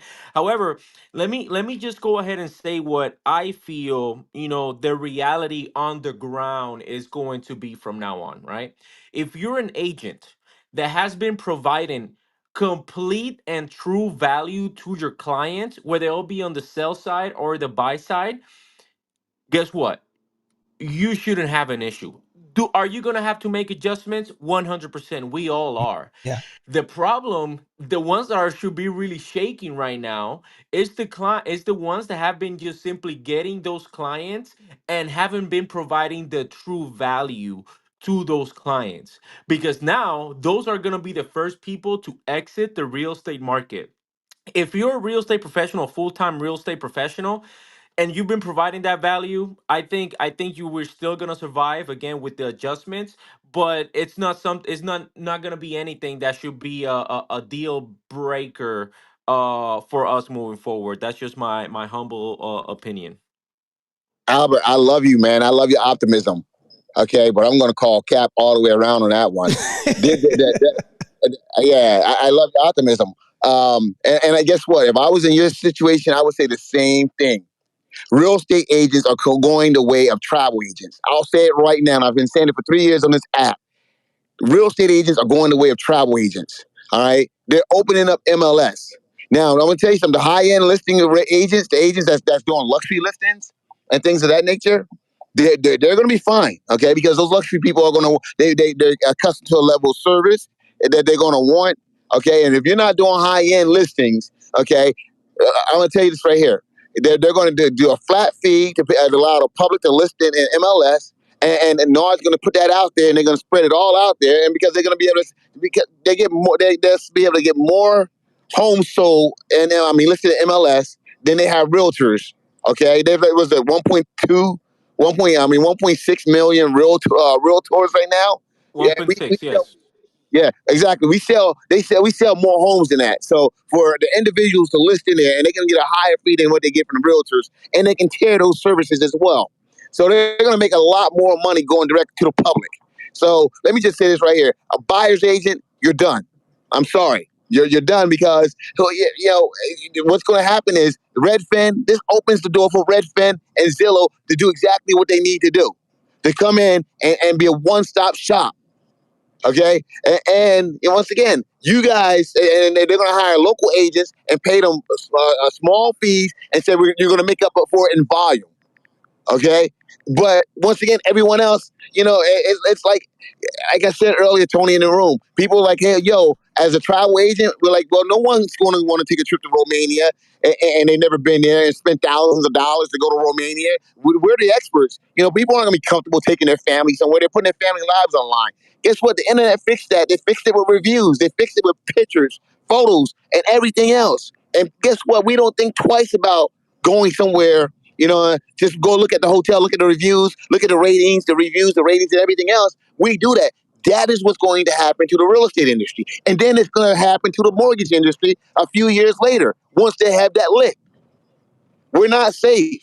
So when you're saying that, I get it. The buyers, I mean, the buyer's agent is going to be the first to fall, and the listing agents are going to be soon fall soon after.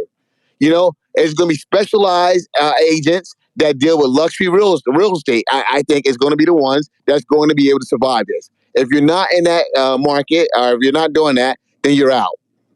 I'm sorry, No, and I don't mean to sound pessimistic because no, this no, is no. Well, the 100%. reality. There's different. I think that's what we're here for, right? To discuss, different avenues of approach. 100%. It's you're what you're saying right now.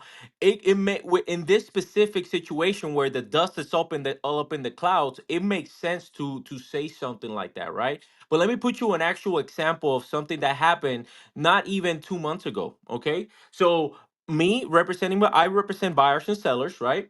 I got it. I got one of my clients into a home, and most people, they would ask just simply for $5,000, $10,000 in order for them to buy their rate down and pay some of the closing costs or whatever, right? Guess what?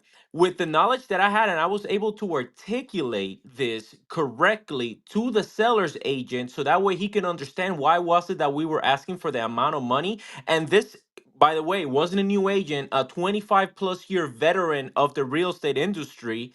He told me, Albert, this is the most aggressive offer that I've seen. Why are you writing this offer? And I was able to articulate that and get my clients the amount of money that they needed in order for them not only to pay all of their closing costs, buy their rate down, but also to pay credit cards down. So they essentially got paid in order for them to buy a home.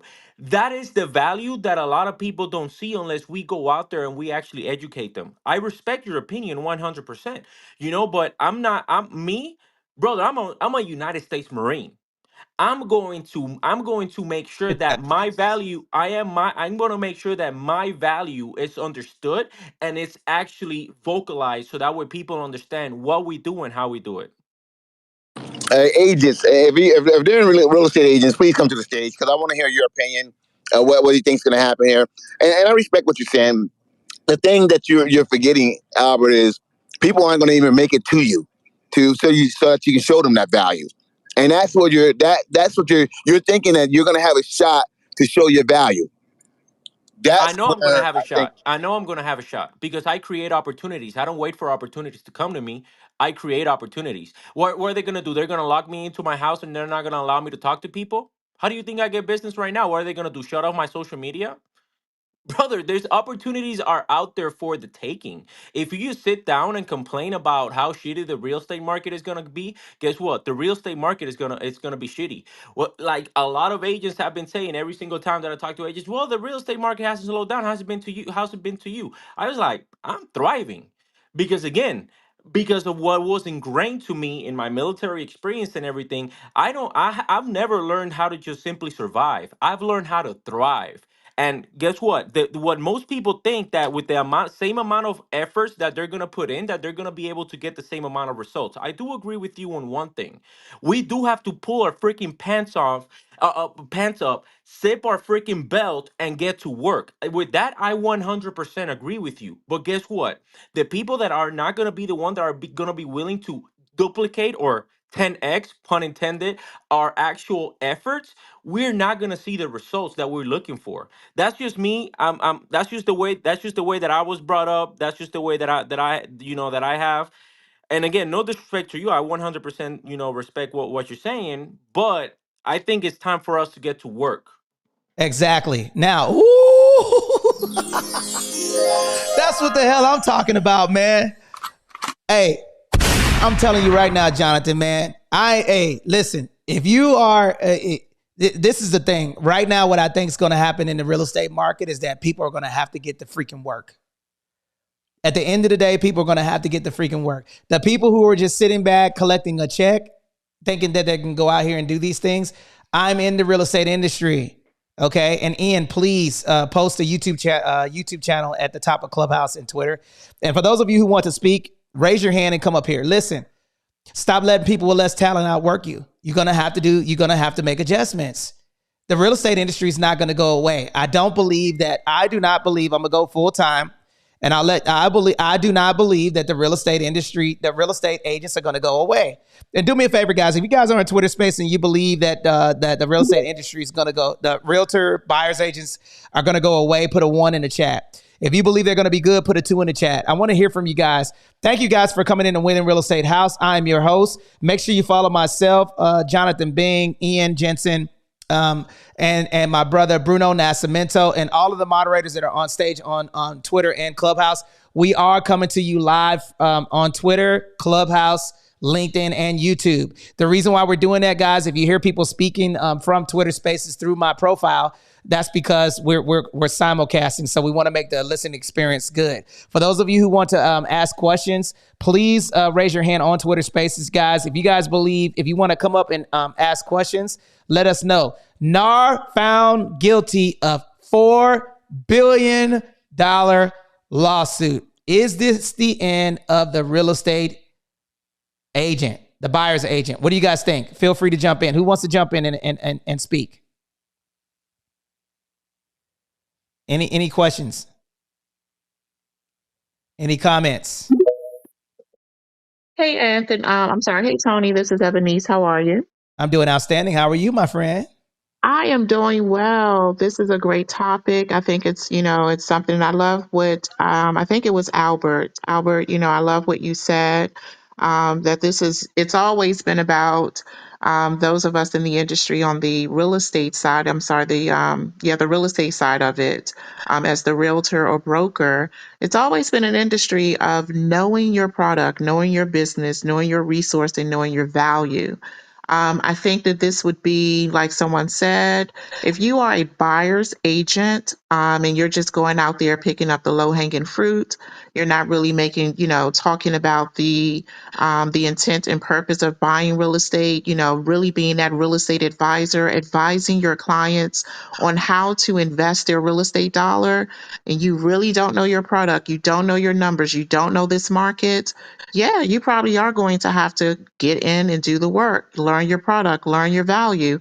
I do not believe that it's going to push away real estate agents. We're still going to be needed, just like financial advisors are needed, just like CPAs are needed. We got to get to a point in understanding our purpose in this market. We are not Vanna Whites. We are not just turning letters and, hey, sign right here. Look at this kitchen. You really need to get in, understand your value so that your client, when you're working with buyers, understand your value, know that you're educating them, and you're leading them in the way of how to invest their real estate dollars so that they feel comfortable with signing your agreement so that they can pay you if that's the way it go. Just like we have to do as listing agents, we got to make sure that that seller understands we are worth the amount that we're getting ready to charge you.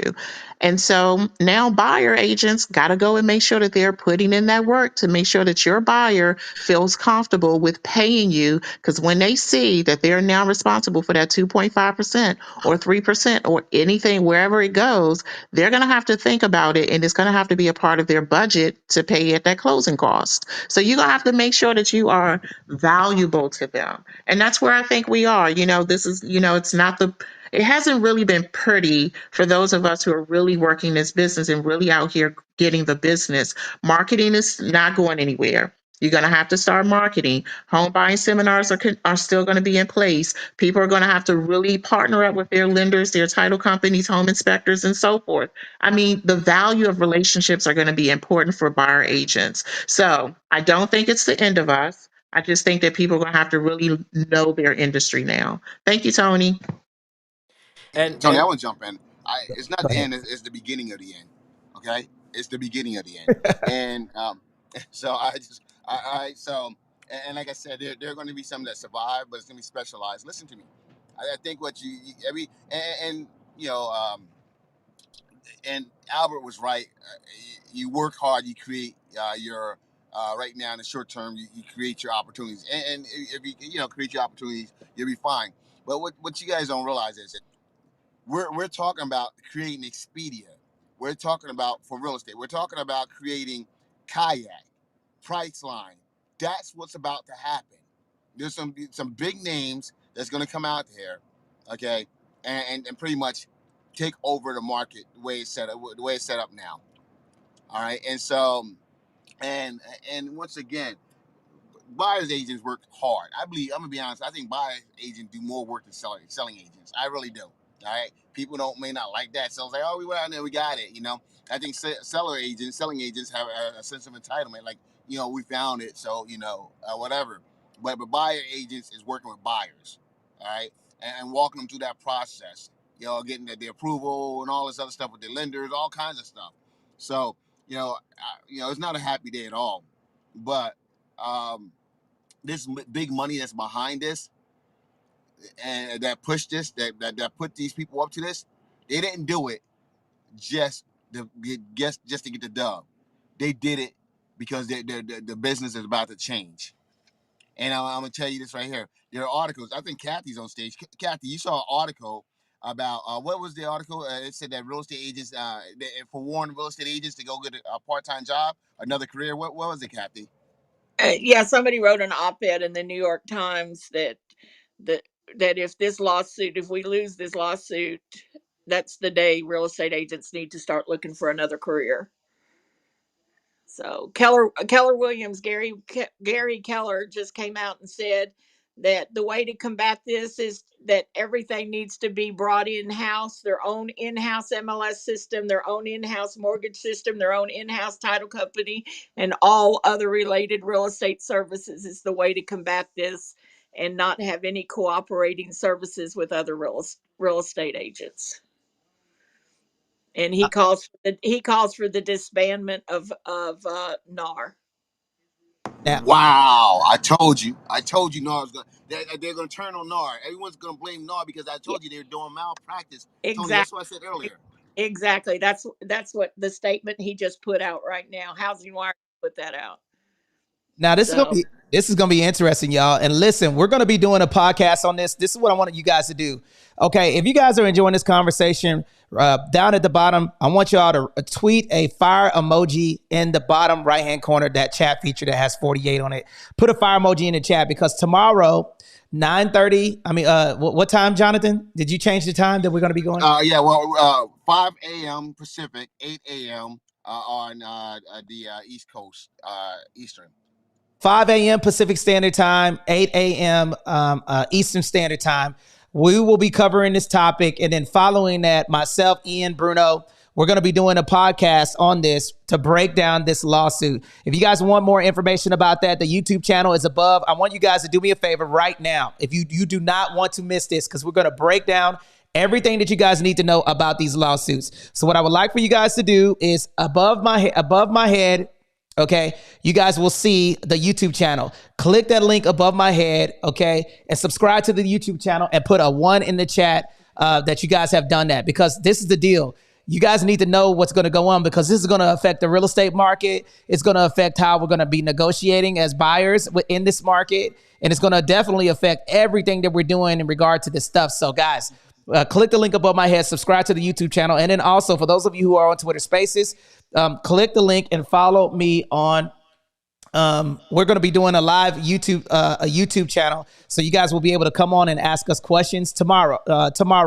Right after the Clubhouse and Twitter room, guys. So you guys definitely want to pull up for this one. Go ahead, Hey, John. Tony, can I jump in? Because Ebonice is on Clubhouse saying that now is not the time to panic.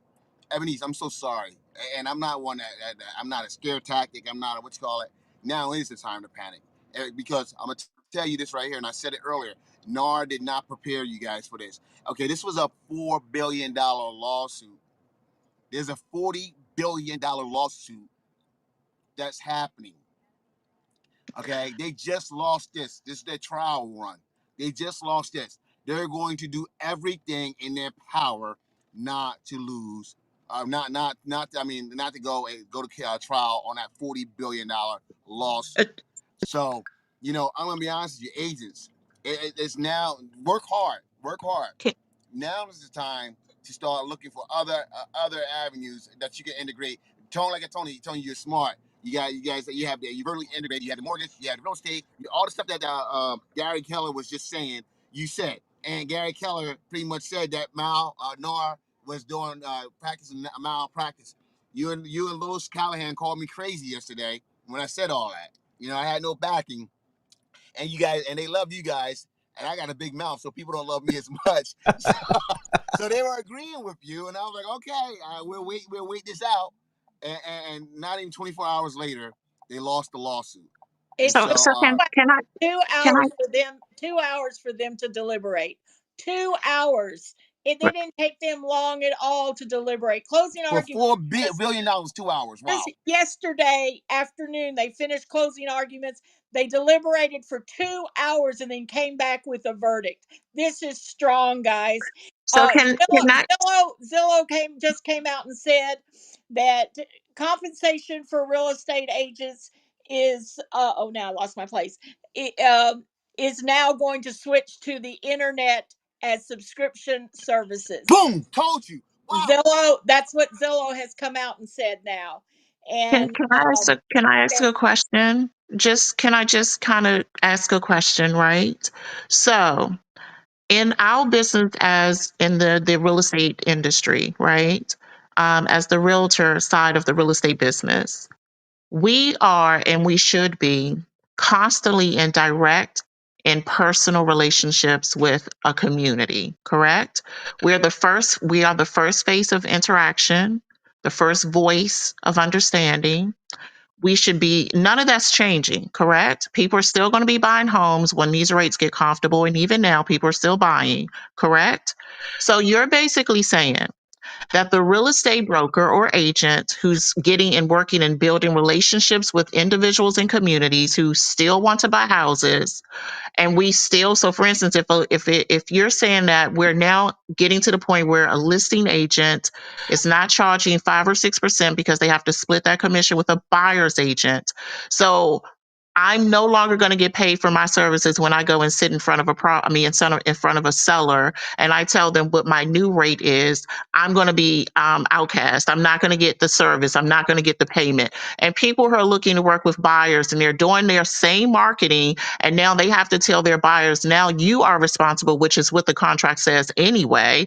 You're responsible now for covering that 2 or 3%, whatever your cost is. You guys are saying that because these people want to buy and sell, they're no longer going to work with the individuals in their communities that's still doing their everyday marketing, and their partners in this business, which is the lenders, the home inspectors, and title companies, also should be promoting their partner, broker and everything. Like, we should be working together to get people to each other. So you're saying all of those efforts, we're not going to get paid no more. So we just got to run and go and work for Walmart now because people are not going to want to use real estate agents.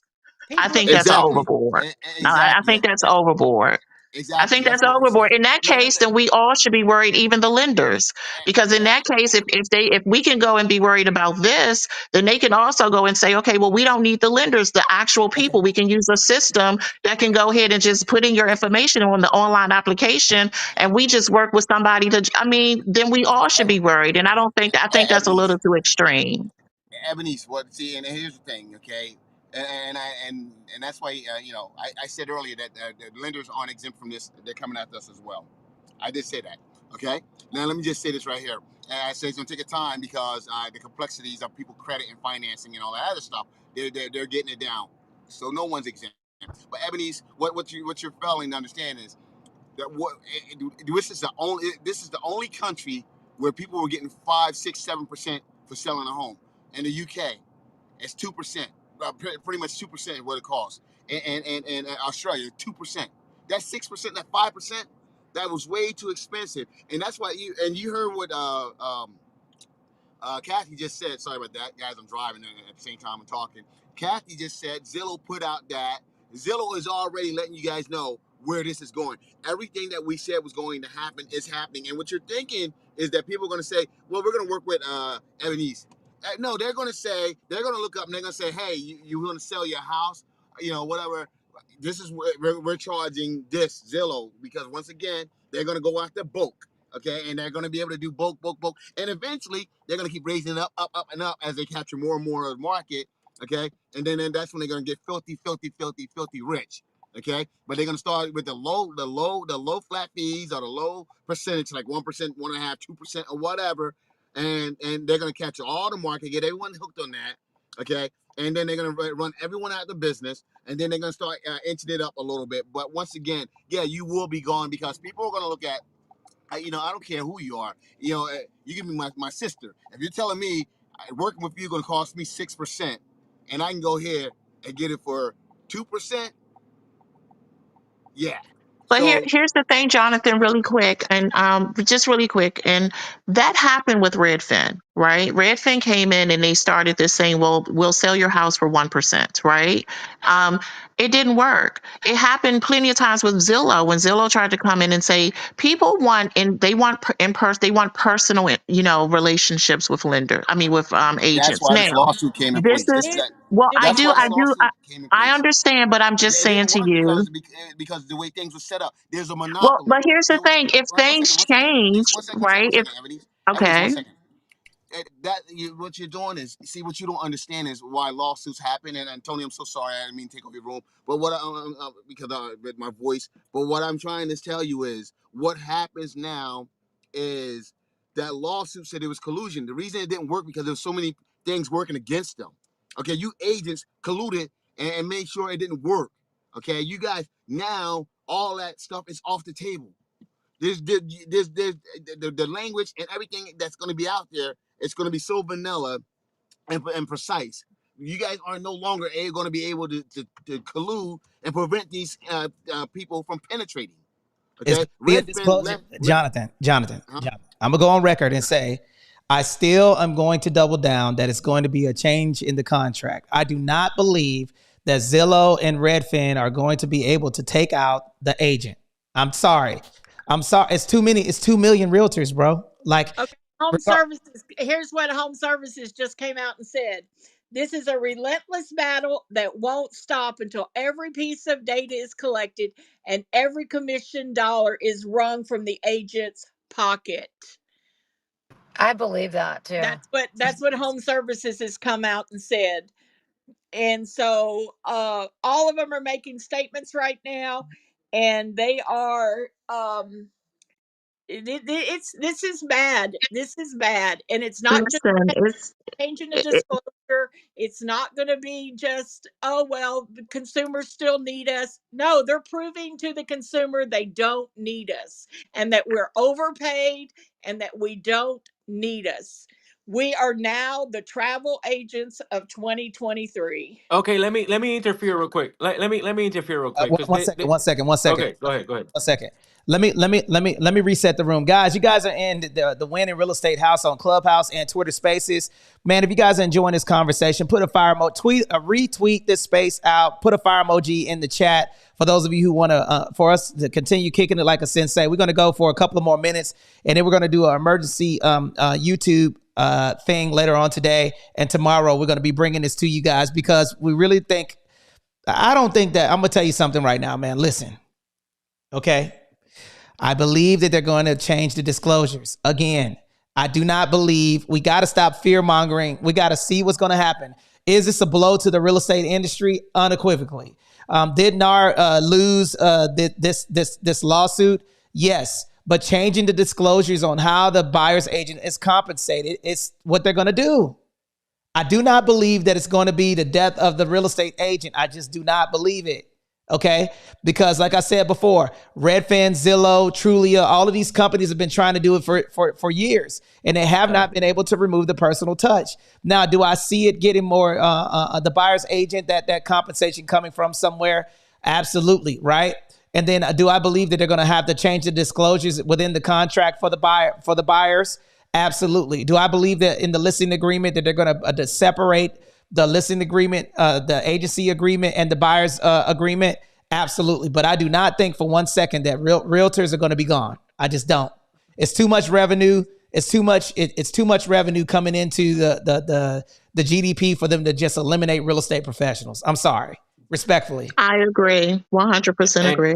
can I just go ahead and say something because several times they have been mentioned that um the real estate agent is now the travel agent of 2023, right?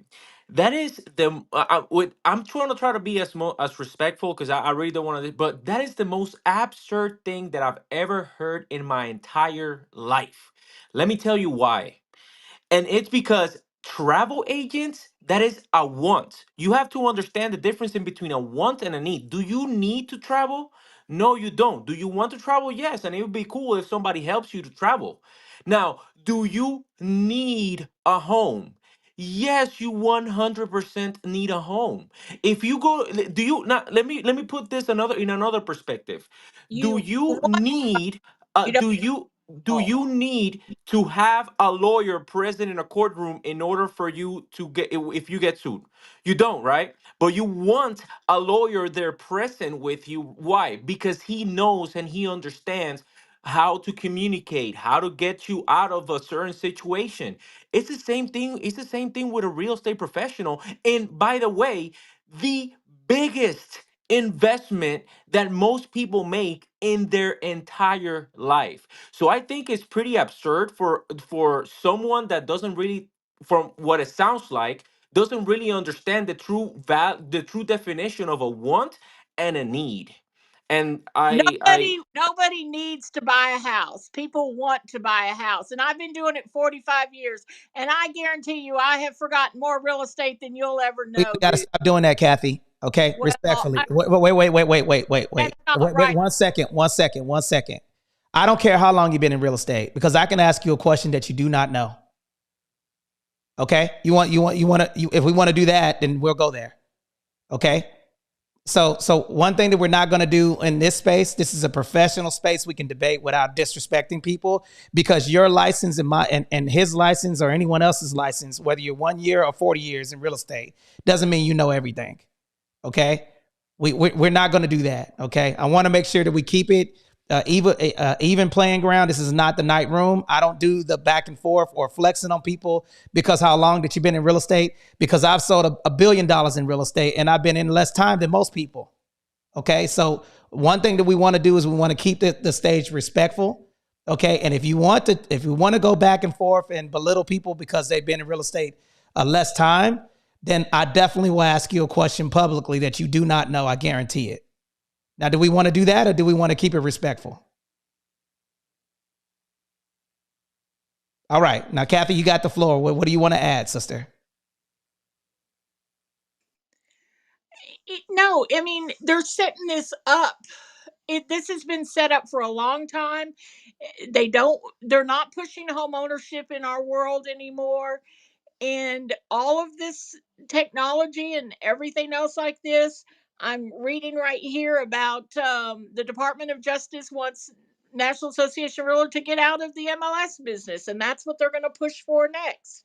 And I'm sure that's going to be part of the negotiations on some of this. And who's going to pay for all of this lawsuit money? How is that going to compensate? Do you think these companies have this kind of money sitting around? I doubt it. I mean, that just kind of blows my mind too. I doubt if, I'd be surprised if Keller Williams and all of them have this kind of money just sitting around. They don't make the kind of money when they're giving away most of the money in commissions.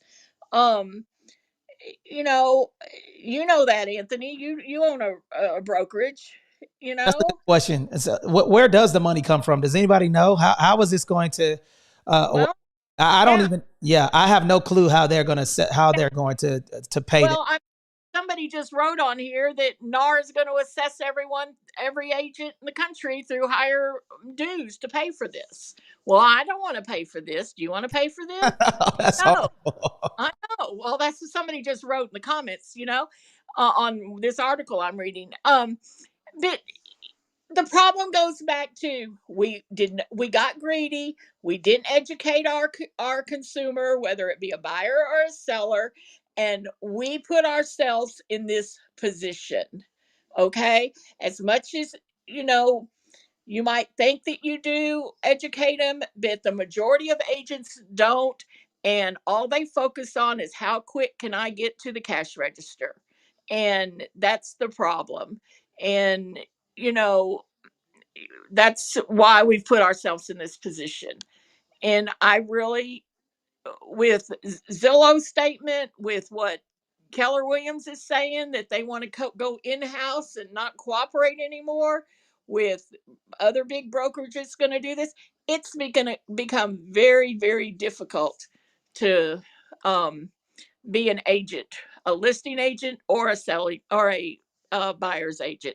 It's going to be very difficult. Things are going to change, and I certainly don't see it just being a few disclosures changing and we march on down the road. Not I in this agree. I agree. not in I this agree. big money lawsuit. That this money talked more than that. If it was a couple $100,000 or $1 million that they assessed, oh yeah, we'll change the forms. We'll send them out to everybody, and everybody will comply with the new forms. No, it's not like having information about brokerage services, a one pager that we have to sign. No, this is with that big amount of money, things are going to change drastically. And that's what has me concerned, is the money that they're charging, and where's that money going to come from? That's and especially with NAR being at the top billing of this lawsuit, it's going to trickle down to us. I do So have a question. I do have a question. Here's a statement. Yeah, go ahead. Go ahead. Jump in. Here's a statement from Home Services that they just came out with. So they said, today's decision means that buyers will face even more obstacles in an already challenging real estate market, and sellers will have a harder time realizing the value of their homes.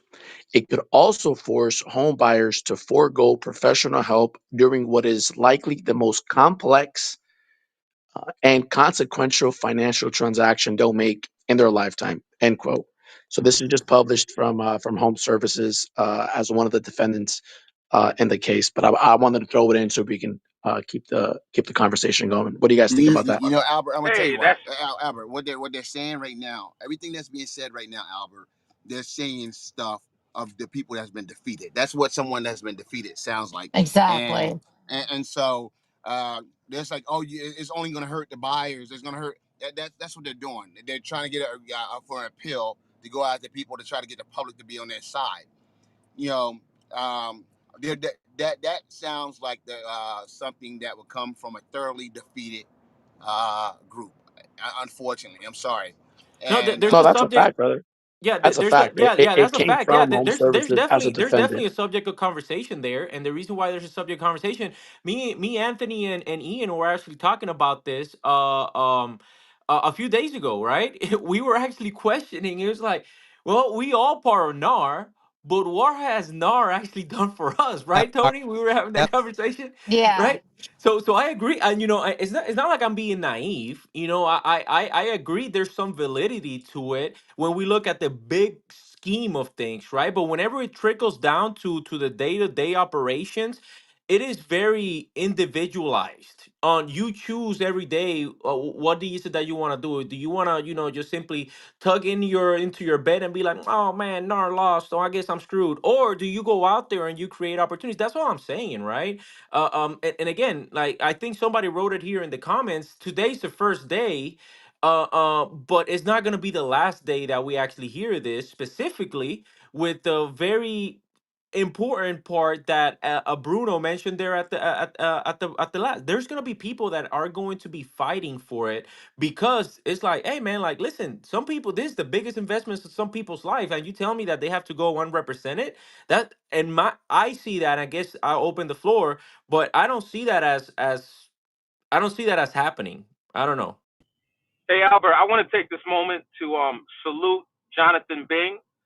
Nothing's wrong with his crystal ball. Hey Jonathan, I need the next set of lottery winning numbers. I'd appreciate it. All right. The other thing I wanted to say is, we need to buy some of these the Redfin and the Zillow stocks, and I think that real estate attorneys, they're absolutely. gonna get.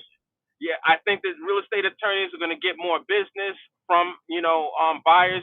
I think people are going to adapt, man.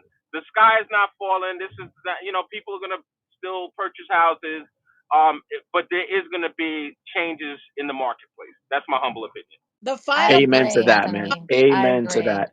the And I final think Anthony, word, one of the points that you made, brother, that goes to it is that changes are going to have to be made, and I think that the people that are going to prevail are the ones that are able to adapt, right? The ones that are able to say, okay, well, no use in crying over the spilled milk, and we can go back and forth. But at the end of the day, right, for you, for us as the professionals that are in the industry, what are you going to do about it, right? Like, what are ways for you to be able to adapt to still thrive in the market with whatever the restrictions are, right? The people that are able to adjust, and kind of go forward are the ones that are ultimately going to thrive. The ones who are over here crying and talking about how long they've been doing this or how long things have been and why it's not fair, those are the ones that are really gonna are the ones that are gonna phase out. But the people that are able to make the adjustments are the ones that I think are going to thrive. I'll land there. Now, see, this is a thing that I want to add real quick. I want to say this real quick, guys. I want to say this. Okay, when I got into the real estate industry in 2000,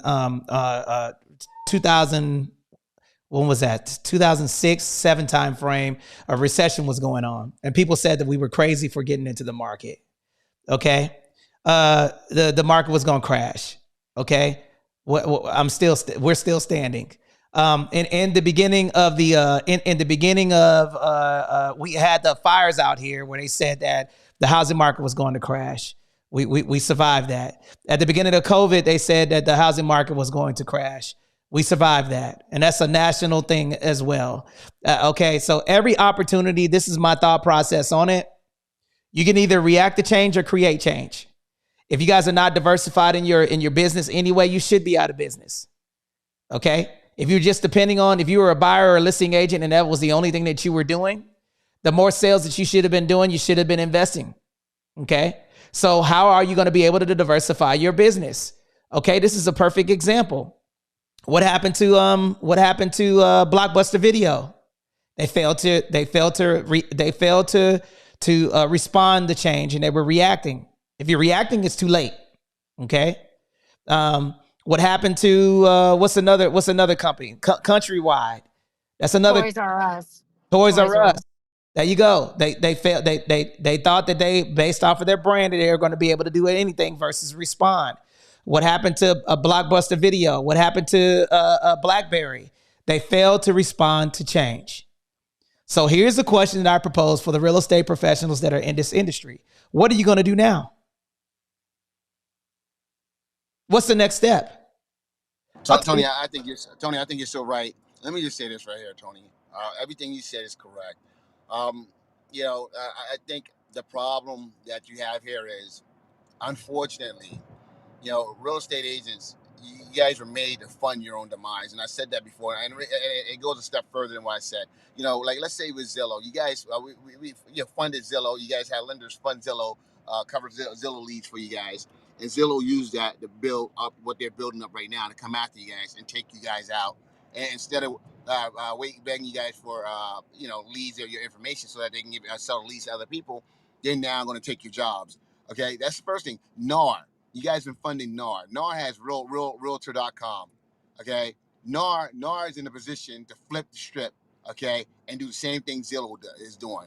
All right, and they will do the same thing Zillow's going to do. All right, and that's going to benefit them. And they have MLS. So NAR is going to actually probably make more money. It's sort of like the VHS. Like the movie industry lost. Okay, the movie industry lost because they didn't want DVDs or VHS out, and because they thought it was going to hurt the movies, and they wind up making the most money possible, more money than they can ever imagine, because they created a whole new genre. Unfortunately, this is going to create a whole new genre, and NAR that try to keep it out, they're going to wind up making more money than ever. The only people that's going to lose are the little guys, the boots on the ground. Not all of them. Not all of them. Jonathan, you laying on that horn, man? And I Nah, couldn't. man. Nah. Hold on. Not all of them. Not all of them. But that's what's happening here, unfortunately, and it's sad. It's sad because I'm gonna be honest with you. Real estate agents, I bust their chops, but they're great people. They work out. They do look out for their clients too much sometimes. They get on my damn nerve because they try to look out for them. But and they did everything they were supposed to do. The association that they entrusted put them in a position to make them extinct. And I'll say it now, and I'll say it again. Within 2 years, real estate agents will be like travel agents. Like I said, within 6 months, by June of 2024, the real estate agents job or whatever, that is going to look totally different than what it looks right now. Change is happening. There's $40 billion coming down the pike, folks. A $40 billion lawsuit in Illinois. Okay, and it's going to embolden other states. It's going to embolden other states to jump in and get involved. All right, so change is happening, and unfortunately, the realtor, okay, and the real estate agent is what's going to be offered up, okay, because you guys are going to take the responsibility. They're going to say it was their doing, it was their doing, it was their doing. This is what they did. This is what they did, and so you guys are going to be sacrificial lambs, okay, for NAR and everyone else. I yield. And I want to pitch in too. Hold on, Kathy. Sorry, I could not agree more. I was about to say, NAR is the devil. They're the ones that sold you out with sold it to, gave all the information to Zillow. When I first got my license, I was like, what's going on here? What's the secret sauce these agents have? Like, how does this thing work? I'll never forget walking into Berkshire Hathaway, and I realized it was the MLS. When the agents had control over the MLS and no one else had it, it was good. That's all you got. You held all the information. Okay. So NAR, who you're paying all these fees to, I told my broker, so I'm not paying NAR's fees. I'm not doing it. She let me not pay. I refused to pay them because I saw what they've been ripping you guys off for years and years. And then they're gonna turn around and sell it over to Zillow. Now look what's happening. Okay. So NAR is the devil here. That's who the devil is. And I could not agree more with Jonathan. 20,000%, and Kathy too. And let me tell you So what Zillow. Let me tell you what Zillow was doing, guys. For those of you who didn't know, and this is what one thing that we decided not to do. What Zillow does is that's a marketing company. For those of you who did not know, and guys, above my head, you'll see the SITREP YouTube channel. We're going to be doing an emergency podcast here soon. I want you to click the link above my head and join the SITREP YouTube channel because we're going to be unpacking this lawsuit and reading about it. And then also you guys can see us live and in color. I am live right now.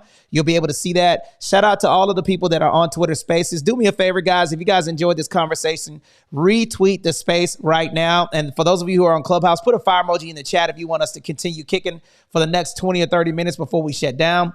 We'll really appreciate everybody coming. Make sure you follow myself, Ian Jensen, Jonathan Bing, and all of the people on Twitter Spaces. And make sure you follow all of the moderators that are on the space today. We're talking about death of the housing market. NAR guilty of $4 billion lawsuit. No, it's 5.36 billion is the final verdict. Gee whiz. 5.36 Wow, that means the jury billion. awarded more money than they were seeking. That's right. Yep. So The Yep. final jury verdict, awarded more money than they were and seeking. Inman is just reporting that it's 5.36 billion. NAR has immediately decided to appeal, along with Keller Williams and Berkshire Hathaway Group. They have immediately decided to appeal, and the one court in San Francisco that says that they will not entertain an appeal because this is strictly antitrust. So it'll probably have to go straight to the Supreme Court. Let me tell you, So it's Kathy. Thank you for bringing that information. Let me put this in context, right? Wait, okay. Oh, man, this is crazy. So $5 billion is approximately $1 billion per state. Let's think about that, guys. That's a lot of money. It's going to come from somewhere, right?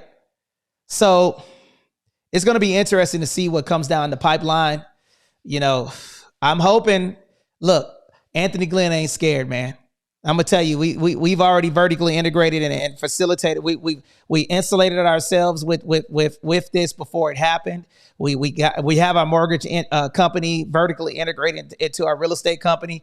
We have our mentoring and coaching company that's available to teach real estate professionals how to do business. And then we also have an investment arm that we have, and we have our social media channels that will bring revenue into the company. I'm telling you right now, and we have our partnership with 10X Vets. For those agents that are out there just thinking that they're going to be able to rock and roll, especially on top of this compounding, the challenge that all of the agents are going to have to accept with the interest rates being high, it's gonna become the wild, wild west. It's gonna be interesting to see. Now, let me open the mic to people on Clubhouse. Who wants to jump in regard to this topic? Anybody on Clubhouse want to speak regarding this topic? I want to finish what I was going to say. Go ahead, sister.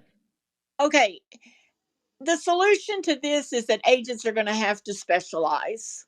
They are just going to have some sort of specialty, and that's where you're going to show your value. And whether it be in listings and in some sort of high luxury is a specialty, investors is a specialty, um community is a specialty. You're going to have to be a specialty, and it's going to be good for some of us that are really, this is our career. It's going to weed out all the people that just want to do Yep. this Part once in a while. This is going to turn to be just like attorneys and doctors. It's not going to be just anybody who can just sign up to be an agent. And let me tell you, this also, what I'm reading here on Inman is that the educational requirements across all 50 states are going to be increased. It wouldn't surprise me if they make it that you have to have a bachelor's degree in real estate or something like that, to be able to That's a to good get point. elected. That's a And good point. Yeah. yeah, somebody here on Inman is saying that's part of this. Because they're part of the negotiations in other states besides opening up MLS to the full consumer database is raising the education requirements. That's part of the negotiation because it's going to fall like dominoes. They're going to start negotiating all the rest of these lawsuits. They don't want to keep having these lawsuits. So they're going to have to negotiate. Don't you think, Anthony? Oh yeah, man. I did not. I honestly, I'm gonna say it. Full disclosure. Anthony Glenn did not see this lawsuit going through. I did not. This is definitely a curveball. I, Well, I wasn't expecting that, Kathy. No, for and sure.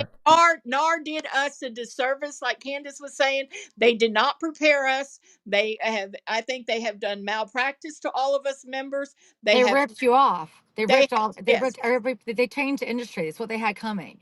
they They they deserve. They deserve this. They deserve. they I'm have sorry to not say they deserve it. They have not protected us agents. They've not kept us informed. They have not given us an alternative to this. They have worked with the elite of the elites of the companies that this has been aimed at, and they have not trickled down to all of us. We haven't had much of nothing. I wonder if that meeting is still on for next Wednesday. Is that canceled? What is going to happen now?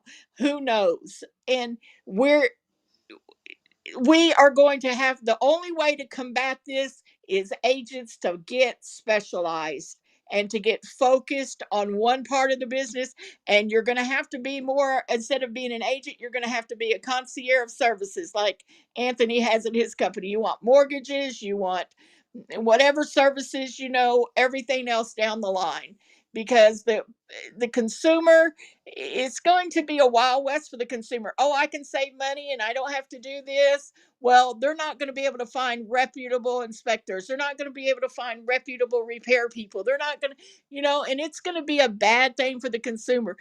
In doing these lawsuits, they didn't realize what good we do for the buyers, what good we do for I, the seller. I got breaking news. Breaking news. But hold Breaking news, on. guys. I gotta read this. I gotta read Go this. ahead.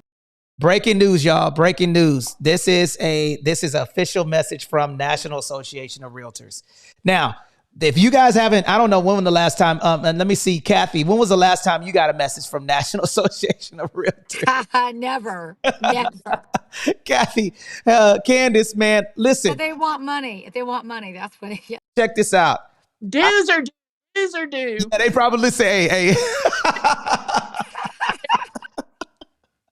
Yo. Happy Halloween, everybody. Dues have just went up 287,000%. All right. Here's the breaking news from NAR. I have an important litigation update. After an 11-day trial in the case of Burnett versus NAR et al., the 8-person jury in Kansas City, Missouri, federal court came back Tuesday and found National Association of Realtors and other corporate defendants liable in this case. This matter is not close to being final. We will appeal the liability finding because we stand by the fact that NAR rules serve the best interests of consumers, support market-driven pricing, and advance business competition. We remain optimistic and will ultimately prevail in the interim. We will ask the court to reduce the damages awarded by the jury. Bullshit. They're not in our favor. Bullshit. In court, They're in the. listen, I got some more. In court, NAR presented evidence that consumers are better off and business competition is able to thrive because of our rules and how local MLS broker marketplaces function. And the fact that NAR cooperative compensation rule for the local MLS broker marketplace ensures efficient transparency, equitable markets where sellers can sell their home for more and have their home seen by more buyers, while buyers more choices of homes can be afforded representation. NAR also presented to the realtors are everyday working Americans who are experts in helping consumers navigate the complexities of home purchases and advocates for fair housing and well-being for all.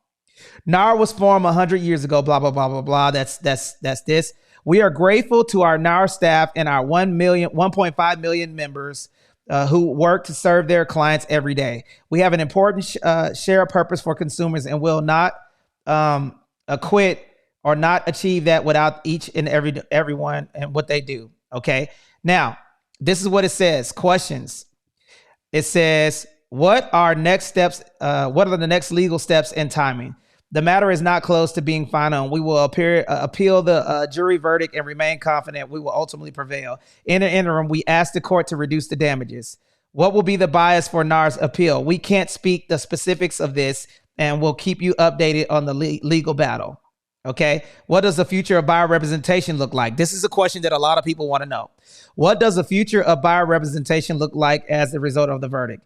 This verdict did not require any change in our rules. That's interesting. But in class action attorneys have it the way, buyers representation would be very much at risk because many first-time home buyers, among others, can't afford to pay the representation out of pocket. It is important that members take every opportunity to express how experts to guide consumers based off their financial decision. So it says that they're not going to change anything as of right now, but they're going to have to change it. And it does say that the buyer's representation is at risk. Tony, you know why they said that, right? Need to Again, pitch Tony, if they're 3,500. appealing, one second. The reason they said that because if they're appealing and they said that they're gonna have to make a change, that means they're admitting their guilt. Okay, you gotta Exactly. realize that. Yeah, you can't say, well, because we're gonna do this right here. You're admitting that you were doing something wrong, and they're appealing. So guys, don't listen to that and say it's not gonna change. Okay, there are changes. They're gonna say our wording already allows for this. But then, so they're going to make different recommendations. I mean, they're going to say that the wording that we already have in place already allows for this. So they're going to do a reinterpretation of the wording that they have out there. Hey It's guys, I got some more breaking news. They're the biggest scumbags of the world. I'm telling you right now. They're more More corrupt breaking news. than One second. damn. More breaking More news, breaking guys. I news. got One more second. breaking news. I know we were talking about two companies earlier on today, so I looked them up. It says right here, Redfin and Zillow down following Missouri Jury Commission inflation verdict. So as of 2:05 Eastern Time, Redfin is down 10%, while Zillow is off by 7% and Remax being down by 3%. So I don't know. How do you guys feel about that? Do you think this is just a market reaction or what? Yeah, it's It market means reaction because nothing people don't right have now. It's they like a don't have the great buying information. opportunity. It means They don't have the nothing right this information. second. Yeah, people don't have the information. They're just reacting to the market. I mean, the news. They don't have the information because once again, this was not heavily publicized as it could have been. Yeah, So I it think wasn't a people lot just of they it don't wasn't a lot of understand. information. Let me read this too. Let me read this. It says, how does the verdict affect other ongoing litigations, including the other seller lawsuit? It doesn't. Cases are tried separately and remain confident that we will ultimately prevail. We have strong case we will present on an appeal because our rules are pro-consumer and pro-business competitive. Does NAR have the funds to pay the proposed damage or post a bond to file an appeal? NAR is going to appeal and have the funds to post bond, which allows us to proceed with our appeals and defer potential payments of damages. While appeals will take years and we are confident we will ultimately prevail, we are financially prepared for any final judgment. Now, that's what's crazy about this right here. Do y'all hear that? so, man, let me read this too. Okay, it says, this is the part right here that I want to read also. Let's see. What does the future? Okay, let me see. I already read that part. It says, is there any realtor, broker, state, local association, or MLS needs to do different because of the verdict? Not because of this verdict, but NAR has emphasized for many years two important things. One is that the use of buyer representation agreements, which maximize transparency by putting all agreements in writing to ensure clarity and understanding, as all members are obligated to pursuant to NAR's code of ethics.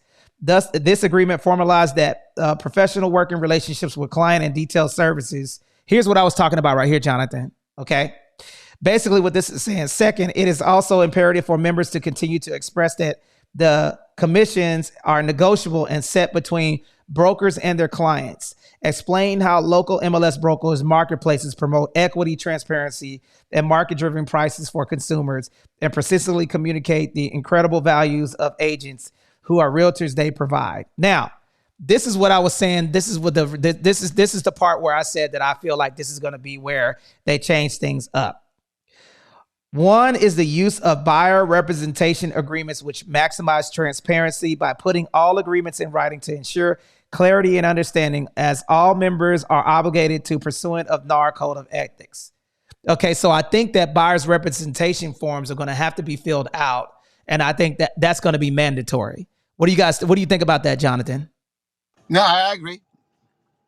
Yeah, just so y'all know, in California, that already happened. So if you when you go fill out the RPA here in California, it's not mandatory as of right now, but it is highly encouraged that you fill out that a buyer representation form, and you specifically there's a checkbox in there that allows you to put in, how much is it that the seller or the buyer or whatever it's going to pay you as the buyer representation. So that is already happening here in California. Ooh, listen to this. Listen, you guys are going to like this. Is there a scenario where NAR would consider settling? What do you think the answer would be now, Jonathan? No. Okay, I do. I believe, okay, would NAR ever... Of course, but they're going to say no. They do, but they're going to say no. It's too late now because the lawsuit is over, so how can you settle? Yeah, that's good. Right? They should have settled in the beginning and change the disclosures. That's what it should. Remax and Everywhere We're Royalty, they're the winners today. They are the winners today. Remax and Everywhere We're Royalty. Okay, breaking news here. Ketchman, who is the attorney that filed the Ketchmark, who is the attorney, he has just filed the same lawsuit there in Missouri against Compass, EXP, Redfin, Howard Hanna Real Oh Estate, United, my God. Douglas Elliman, and Weichert. He just now filed all lawsuits This dude against them. going after the bag, man. This is crazy. Our goal is to take the message from Missouri across the nation and return the process of selling homes to the fair market and allow people to reap the benefits of today's technology and to stop the companies from affecting people in our country. It's been a glorious day in America. He's being backed by Wow. Zillow. Everything I said. He's being Everything backed we by said, Zillow. Tony. And we're Wow. not obsolete. We're not obsolete after that statement. I don't know what will be it. But Wow. if Everything NAR, you just NAR said. has 1.5 million people that belongs there, it'll only take each one of us to pitch in $3,500 to pay this lawsuit. But look at all the rest. That's going to be more billions when they have all of these other people involved in this. Negotiations are going to start tonight, and heads are They're going going to to settle. start. They're They're going going to to settle. start settling. It's going to settle along 50 states, and they're going to just tell us that real estate agents don't need to exist right here. It's Wow. over with. This Wow. is over with. Everything we Zillow just wasn't said. included. This Wow. is Zillow wasn't included. with. They're Wasn't asking that? for your I jobs. am in shock. I They're am just asking for your shocked. jobs. That's what the lawsuit So, said. so, That's so what he listen said. to listen to this. Would NAR ever consider? Is there a scenario where NAR would consider settling? NAR always has been open to a resolution that maintains a way for buyers and sellers to continue to benefit from the cooperation of real estate professionals and eliminates our members' risk of liability for claims alleged. That being said, we remain confident we will prevail in an appeal. Now, do I think this guy is getting greedy now? Hell yeah. I think right now what everybody else is going to do, I don't really think that that's going to hit him filing this lawsuit. I think that everybody else, including EXP, all of the other organizations, I think that they are going to settle. I think they're going to settle. I don't think that they're going to fight it because obviously there's already a lawsuit that has actually been won. So I think that these guys are going to settle. What do you think, Jonathan? 100% they're going to settle. But once again, guys, I'm sorry. I hate to say this, man, because it sounds like because I'm not. I'm sad. I'm sad. Real estate agents, they're done. And that statement, when you read that statement, to make it fair and competitive market, okay? They're putting that online. They take advantage of the technology. They're putting it online. They're saying that they don't need you guys. So that's what I'm trying to tell you. I'm not. I wasn't here putting this out there trying to say. No, you're right, Jonathan. I'll give you props. You're 100% right. And what's funny is we've actually been talking about this for a couple of years on Clubhouse, and We had the Zillow rooms a while back where I'd agree with you on that. And I want to say with all the lawsuits, Kathy, you did not mention Zillow. I don't think you mentioned Zillow in there. And again, they're going to be the big winners in this. Not sure else, maybe Redfin or whatever, but Zillow for sure is going to win big on this. And ultimately, Jonathan, I think you're right. Zillow's not mentioned in the new lawsuit. The new Yeah, law see, that's obvious. Yeah, Compass, EXP. Because Zillow's paying for this behind the scenes. Zillow's paying for yeah, this they behind pay the scenes. for it. They pay for this. Exactly, they are. Of course they are. And they try to do it, and they've been trying to do this for a while now. Man. So guys, let me do the final reset, guys. You guys are in the Winning Real Estate House. This has been a phenomenal conversation. If you guys are enjoying this conversation, put a fire emoji in the chat. Put a fire emoji in the chat if you guys are enjoying this conversation, because right now, man, we're talking about NAR guilty of a $5 billion lawsuit. Okay. Now, Kathy, thank you for bringing that information to the stage. I really appreciate you doing that. Now, I am in my my Waldo costume. For those of you who want to know about our YouTube channel, I'm not going to be doing this in YouTube. I'm doing this for the sake of Halloween, man. This is a crazy, crazy, crazy dropping news. For those of you, do me a favor, follow myself and Jonathan Bing on Twitter Spaces. If you guys enjoy this conversation, we'll be doing these rooms. The Mortgage Syndicate will be doing these rooms Monday through Friday. We will be doing these rooms on Tuesdays and Thursdays, 9:30 a.m. Pacific Standard Time.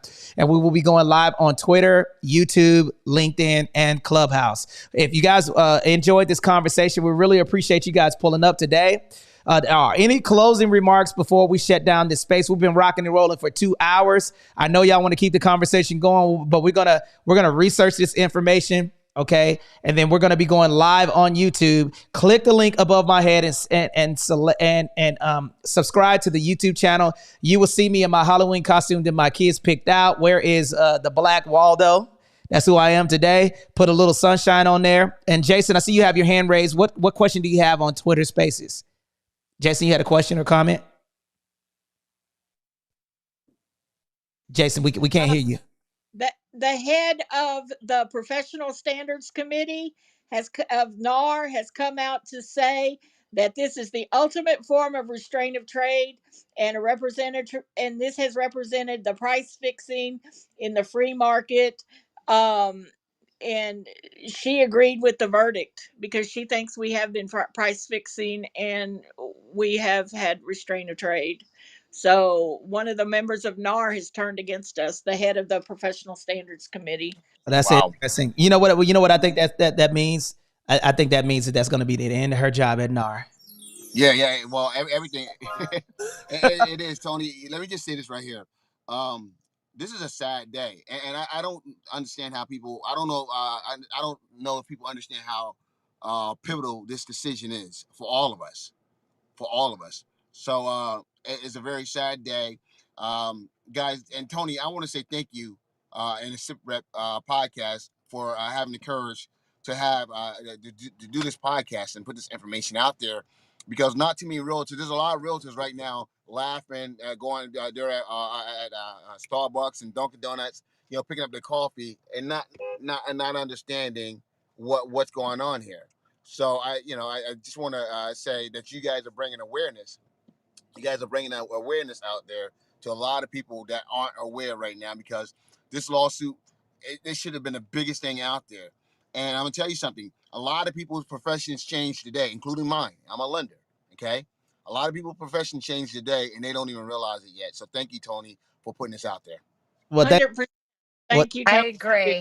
And Kathy, thank you for bringing that heat, man, because I like you know what, man, this has been I love this profession. I get very emotional about it. And I'm upset that people do not understand how serious this is. This is serious, folks. This is not just blow it off. It'll be all right. Don't worry about it. Blah, blah, blah. It is not. Jonathan and I are right. And Tony, you're starting to get right. Candace is right. This is serious, folks. And this is the profession I love dearly, dearly, and it's being torn apart right in front of my eyes. NAR brought it on themselves, though, Kathy. NAR brought it on themselves. I'm gonna put 10 feet down, 10 toes down on that. They never should have sold you guys out like they did me and everybody else with that. So they went to they thought they're going to make more money. They've been ripping everybody off for how many years and then sold it to Zillow. Now look what's happening. Okay. They had it coming. You know, Tony, I'll say this in closing for my part, and I'll mute out. What I think is sad here is the fact that so oh Kathy was swipe left.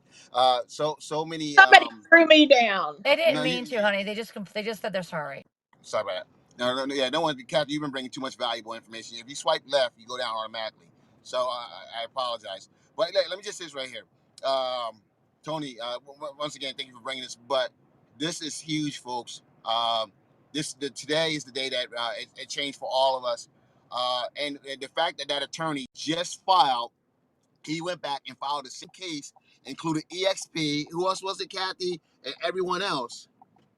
Um, Kathy, are you there? What? Berkshire Hathaway, I think. Bert, Berkshire Hathaway, Keller. It's no, Keller's Compass, already done. Compass, EXP, Redfin, Howard Hanna Real Estate, United Real Estate, Douglas Elliman, and Weichert. Okay, Like, no, the original lawsuit was between Berkshire Hathaway, Keller Williams, and NAR, and now they've added all the rest of these brokerages and to it. Remax. Yeah, but so he No, just Remax had already settled. no Remax, Remax settled. No, but they were part of the original lawsuit. That's right, why they settled. Yeah. They So yeah, settled out them and Realogy or Advantage anywhere real cheap. one. They settled. Yep. So what I was saying is the fact that and the language is they want to expose the real estate market to the technology. Pretty much this guy's going after every real estate agent's job. That attorney. I mean, that guy should be the most hated guy in the country right now by real estate attorneys. I mean, real estate Agent. professionals. Yeah. Yeah, agents. Yeah, because he's going after your job, and pretty much he said he got it on this side already with this lawsuit, and he's going back after he's going back again. He said he's going to not stop until he does this across the country, folks. Now's the time for NAR to Again, he step ain't up. including Zillow. They not including Zillow, and Right. Isn't that that's interesting? Oh, No, they Najee. didn't include Zillow That's because I've been right. telling you guys Zillow's because been Zillow behind ain't this. really. Zillow's behind it. Well, let's just say, okay, Zillow is likely behind it, but let's take the conspiracy out of it for a second. Zillow isn't guilty for what they're saying, right? Because Zillow is a Agreed. marketplace, right? Like, let's just keep it real, right? Zillow is not guilty of what they're alleging. They're not, right? They have an open, free marketplace, and that's what this whole that's going to be the number one conversation over the next 2 to 3, 4, 5, 6 months. Open marketplace, free market, free market, free market. That's what they're going to be talking about, right? Because all this is the antitrust law, right? Which technically, I think for us, we just know the benefits of how the system is currently operating. And I'm with you, Jonathan. This is a and I'm unlicensed, right? I'm unlicensed. I'm not a lender. I'm not any of that stuff, right? So it doesn't really, for me, I don't really feel that this affects me directly. I mean, my wife is licensed, but whatever, right? At the end of the day, this does hurt the consumer. I truly, in my heart, believes that the consumer will be hurt on this, right? I think a lot of buyers are going to end up overbuying on property that they should be negotiating on because they're not going to have representation. I think a lot of sellers, right, are going to get arrogant and list their own property and ultimately not make as much money because they don't have representation. Because here's what I also know: even if they open up the MLS for everyone, I can tell you right now, a non-expert don't know how to search the MLS. I know a ton of agents that don't know how to search the MLS, not properly, not to actually run comps and things of that nature. So all of a sudden, we gonna think Joe Schmo buyers gonna know how to run their own comps and stuff. They're not, right? So for me, ultimately, they can call it free market all they want, but the consumer will get hurt on this. I truly believe that in my heart, and that makes this a sad day. In addition to all of the jobs that's gonna be lost. And then I want to. Najee, what happened to in your opinion? What happened to the real estate agent? Oh, real estate. Yeah, I'm with you. Like, look, your analysis of real estate agents becoming travel agency, I think that's right on.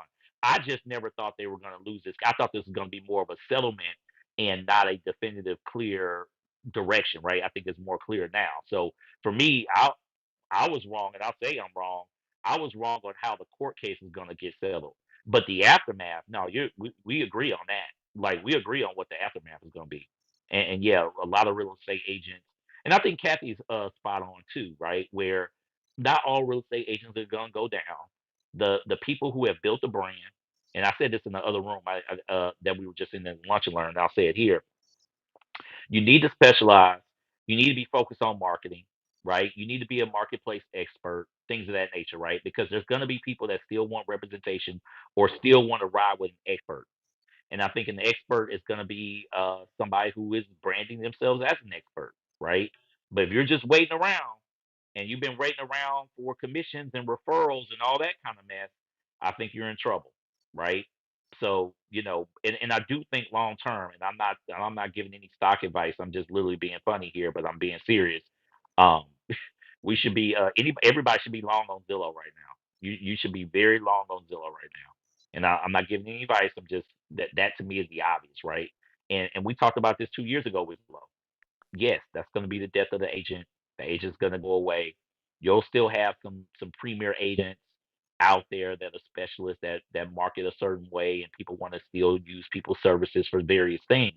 But by and large, yeah, they're right. The commission structure is going to go down, and a lot of agents are going to be out of business. And they're going to be trying to find a new career.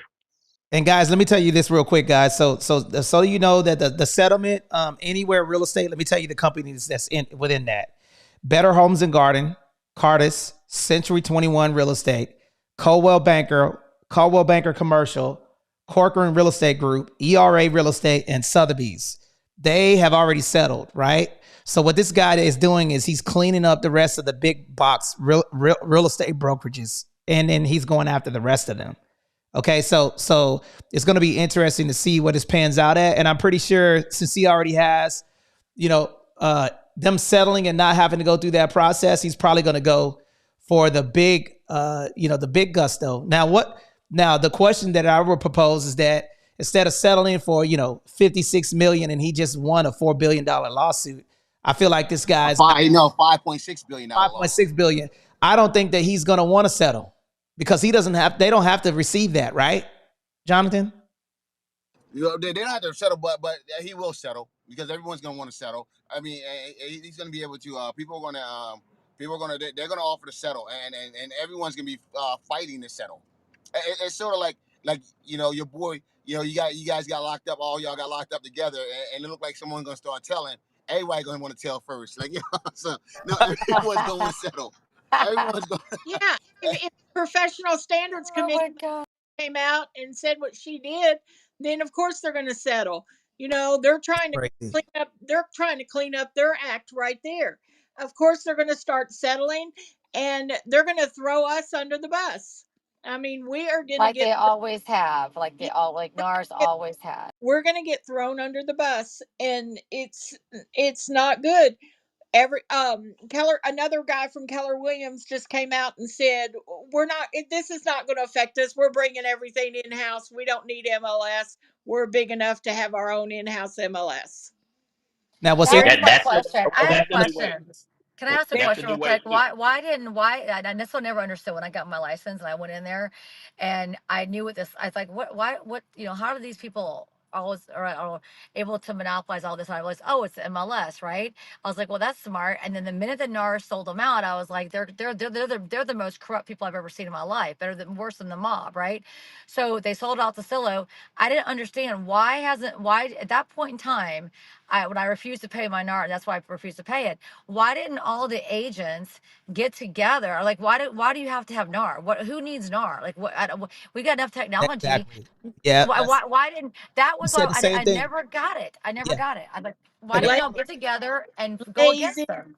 and the problem lazy, with this, and the problem with one thing is that the problem when I looked up my dues, right? I went and I looked and I saw how much NAR was charging us in It's California, ridiculous, and, Tony. It's and ridiculous. we were paying a lot of money for them to do nothing, That's right. That's right? right. And they'll say let's say they go down to the state house and do all this other crap bullshit. I was sitting in a NARS meeting one time. I just added up They had all the members on top, how many members were in there. I added that up, time our fees. They got plenty of effing money. Okay, they ripped everybody off. Then they went to Zillow and sold your information. So they're the ones to blame. Jonathan, I agree with most of the things you say, but that attorney's not the one to blame. It's NAR. NAR sold y'all out a long ass time ago. After they took all your money from you and did nothing for you. Man. Oh, so I got Jason right now. Jason, you have a question on Twitter Spaces? Jason, welcome to the stage. Jason from the Bay. Did you have a question? Does anybody have any questions on Twitter Spaces as we continue to land? Because we got to land this plane, y'all. I've been rocking for 2 hours and 22 minutes. Any now? I do. Go ahead. Tony, this is Franco. Now, there is a NAR meeting coming up in Southern California. Some of you, maybe most of you guys know, right? So I think that, I never been in one of those events, but this time around that I'm going to be going there for sure. We can just show up there and basically talk to them in person. I would highly encourage everyone to do so. If you can, just come around to California, because usually they have them in different states. And this year they're going to have it in Southern California. You know that, Tony. They're coming up. It's in November sometimes. I don't know exact date on it. I'm going to look it up. The yearly convention in San Diego this year. There you go. So I would highly recommend, most of us here to show up there and make a point of what we are and what we could do together. So thank you. I appreciate that. Yeah, guys. Annually, I was paying like $1,600 to NAR, and also on top of that, paying my MLS dues. On top of that, paying the local dues. So, and then for them to just say that they're confident to be able to pay the fees, that just goes to tell you how deep those pockets are over there. Because you would think a lawsuit like this will wipe the company out, man. Tony, of course they're going to say that. They don't Not want people them. to leave. They're going to say that because they don't want you to leave. Okay, and think that they're Yeah, going they're to gonna get wiped. They get wiped out, guys. I mean, look, let's keep it real. Because I believe it, and correct me if I'm wrong. This is not the federal case. There's a federal case still out there, right? And am I right about that? There's a federal case still out there. And this right here wasn't a federal. This is the federal. Yeah, the okay, DOJ is involved in this as well. DOJ is involved in all these. But this is just one state, though, right? Yeah. Well, this is Missouri. Yeah, but the DOJ went in on them. Got it. Okay, my bad. Yeah, but this is for the next one. The next one that's coming up at the beginning of the year is $40 billion, folks. Wow. 40. And then that's kind of what I'm asserting. It's like there's more states that can get involved on this, right? Like, I mean, there's more money. They got to pay out more. This will bankrupt them. Am I going too far on that, Jonathan? This could absolutely bankrupt them. Yeah, this can bankrupt them. Absolutely, it can bankrupt them. 100%. $40 billion, $4 billion, 5.6 billion, 40 billion. What if they come back and award them 50 million instead of 4 billion? I mean 40 billion. So once again, guys, this was a 2 hour. They took 2 hours to come back on a $4 billion and say, yeah, you guys guilty. Matter of fact, you guys owe more money. Then what the lawyers didn't ask for enough. We're gonna assess punitive damages as well, guys. That is crazy. So, 100%, this is crazy. I hate what's happening here today. I hate it. I want to unpack, and maybe this is for another room. Wait, real quick. Listen to this. Okay, so look, this is the dues right now. Okay, this is National Association of Realtor allocation, right? $195 for $195, $225, okay, $129, okay, MLS dues, 4 quarters, $150 per month, so $500. National Association of Realtors and NAR car dues split, $195 and an extra $225. Okay, so $1,119. That's how much it costs per agent. And how many members are there? Exactly. Add that up. That's crazy. 2 million. So So it's insane how much money that they charge us. And a lot of this is going to, California Association of Realtors. Then another fee goes on. And then they also attach, they slide in when we do this stuff. they slide in extra dues that if you don't separate and look at it, it's additional fees for like community outreach and stuff that they slide in there too. So these guys have been making over like a fat cat. You know, I'm looking at this thing and it's like, dang, I didn't even know how much. $1,500 just to be a real estate professional, just to be able to operate. You know, so per person, that's a lot of money, man. So it's interesting to see, you know, with that many people paying that much money, man, it's a lot of money. So, but guys, listen, this has been a phenomenal space. We're going to be going, if you guys are joining us, thank you for joining us on Twitter Spaces. Thank you for joining us on Clubhouse. As this unpacks, we will be holding a room tomorrow. What time is it, John? Because I know you changed the time. 6 a.m. Pacific Standard Time? No, it's 5 a.m. Pacific Standard Time, 8 a.m. Eastern. 5 a.m. Pacific Standard Time, 8 a.m. And then also, thank you guys for joining us. Make sure you follow me on Twitter Spaces, Ian Jensen, Jonathan Bing. And then also on Clubhouse, give us a follow as well. Above my head, if you guys want to see the live podcast, I'm going to invite Kathy on there. I'm going to invite Najee. We're going to be going live on the podcast. Okay, so we will send you guys a link if you guys want to be with that. Be on the SITREP podcast and listen to us unpack this. Kathy, you're definitely invited. And Catherine, please come. We want to have you on the show. Click the link above my head so we can have this conversation. Subscribe to the YouTube channel so you guys can see us live and in color above Twitter Spaces. And then we're going to go ahead and shut down the space. We really appreciate you guys pulling up.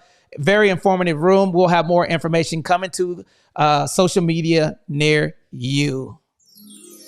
All right, guys. Have a great day. And then we'll talk to you guys tomorrow.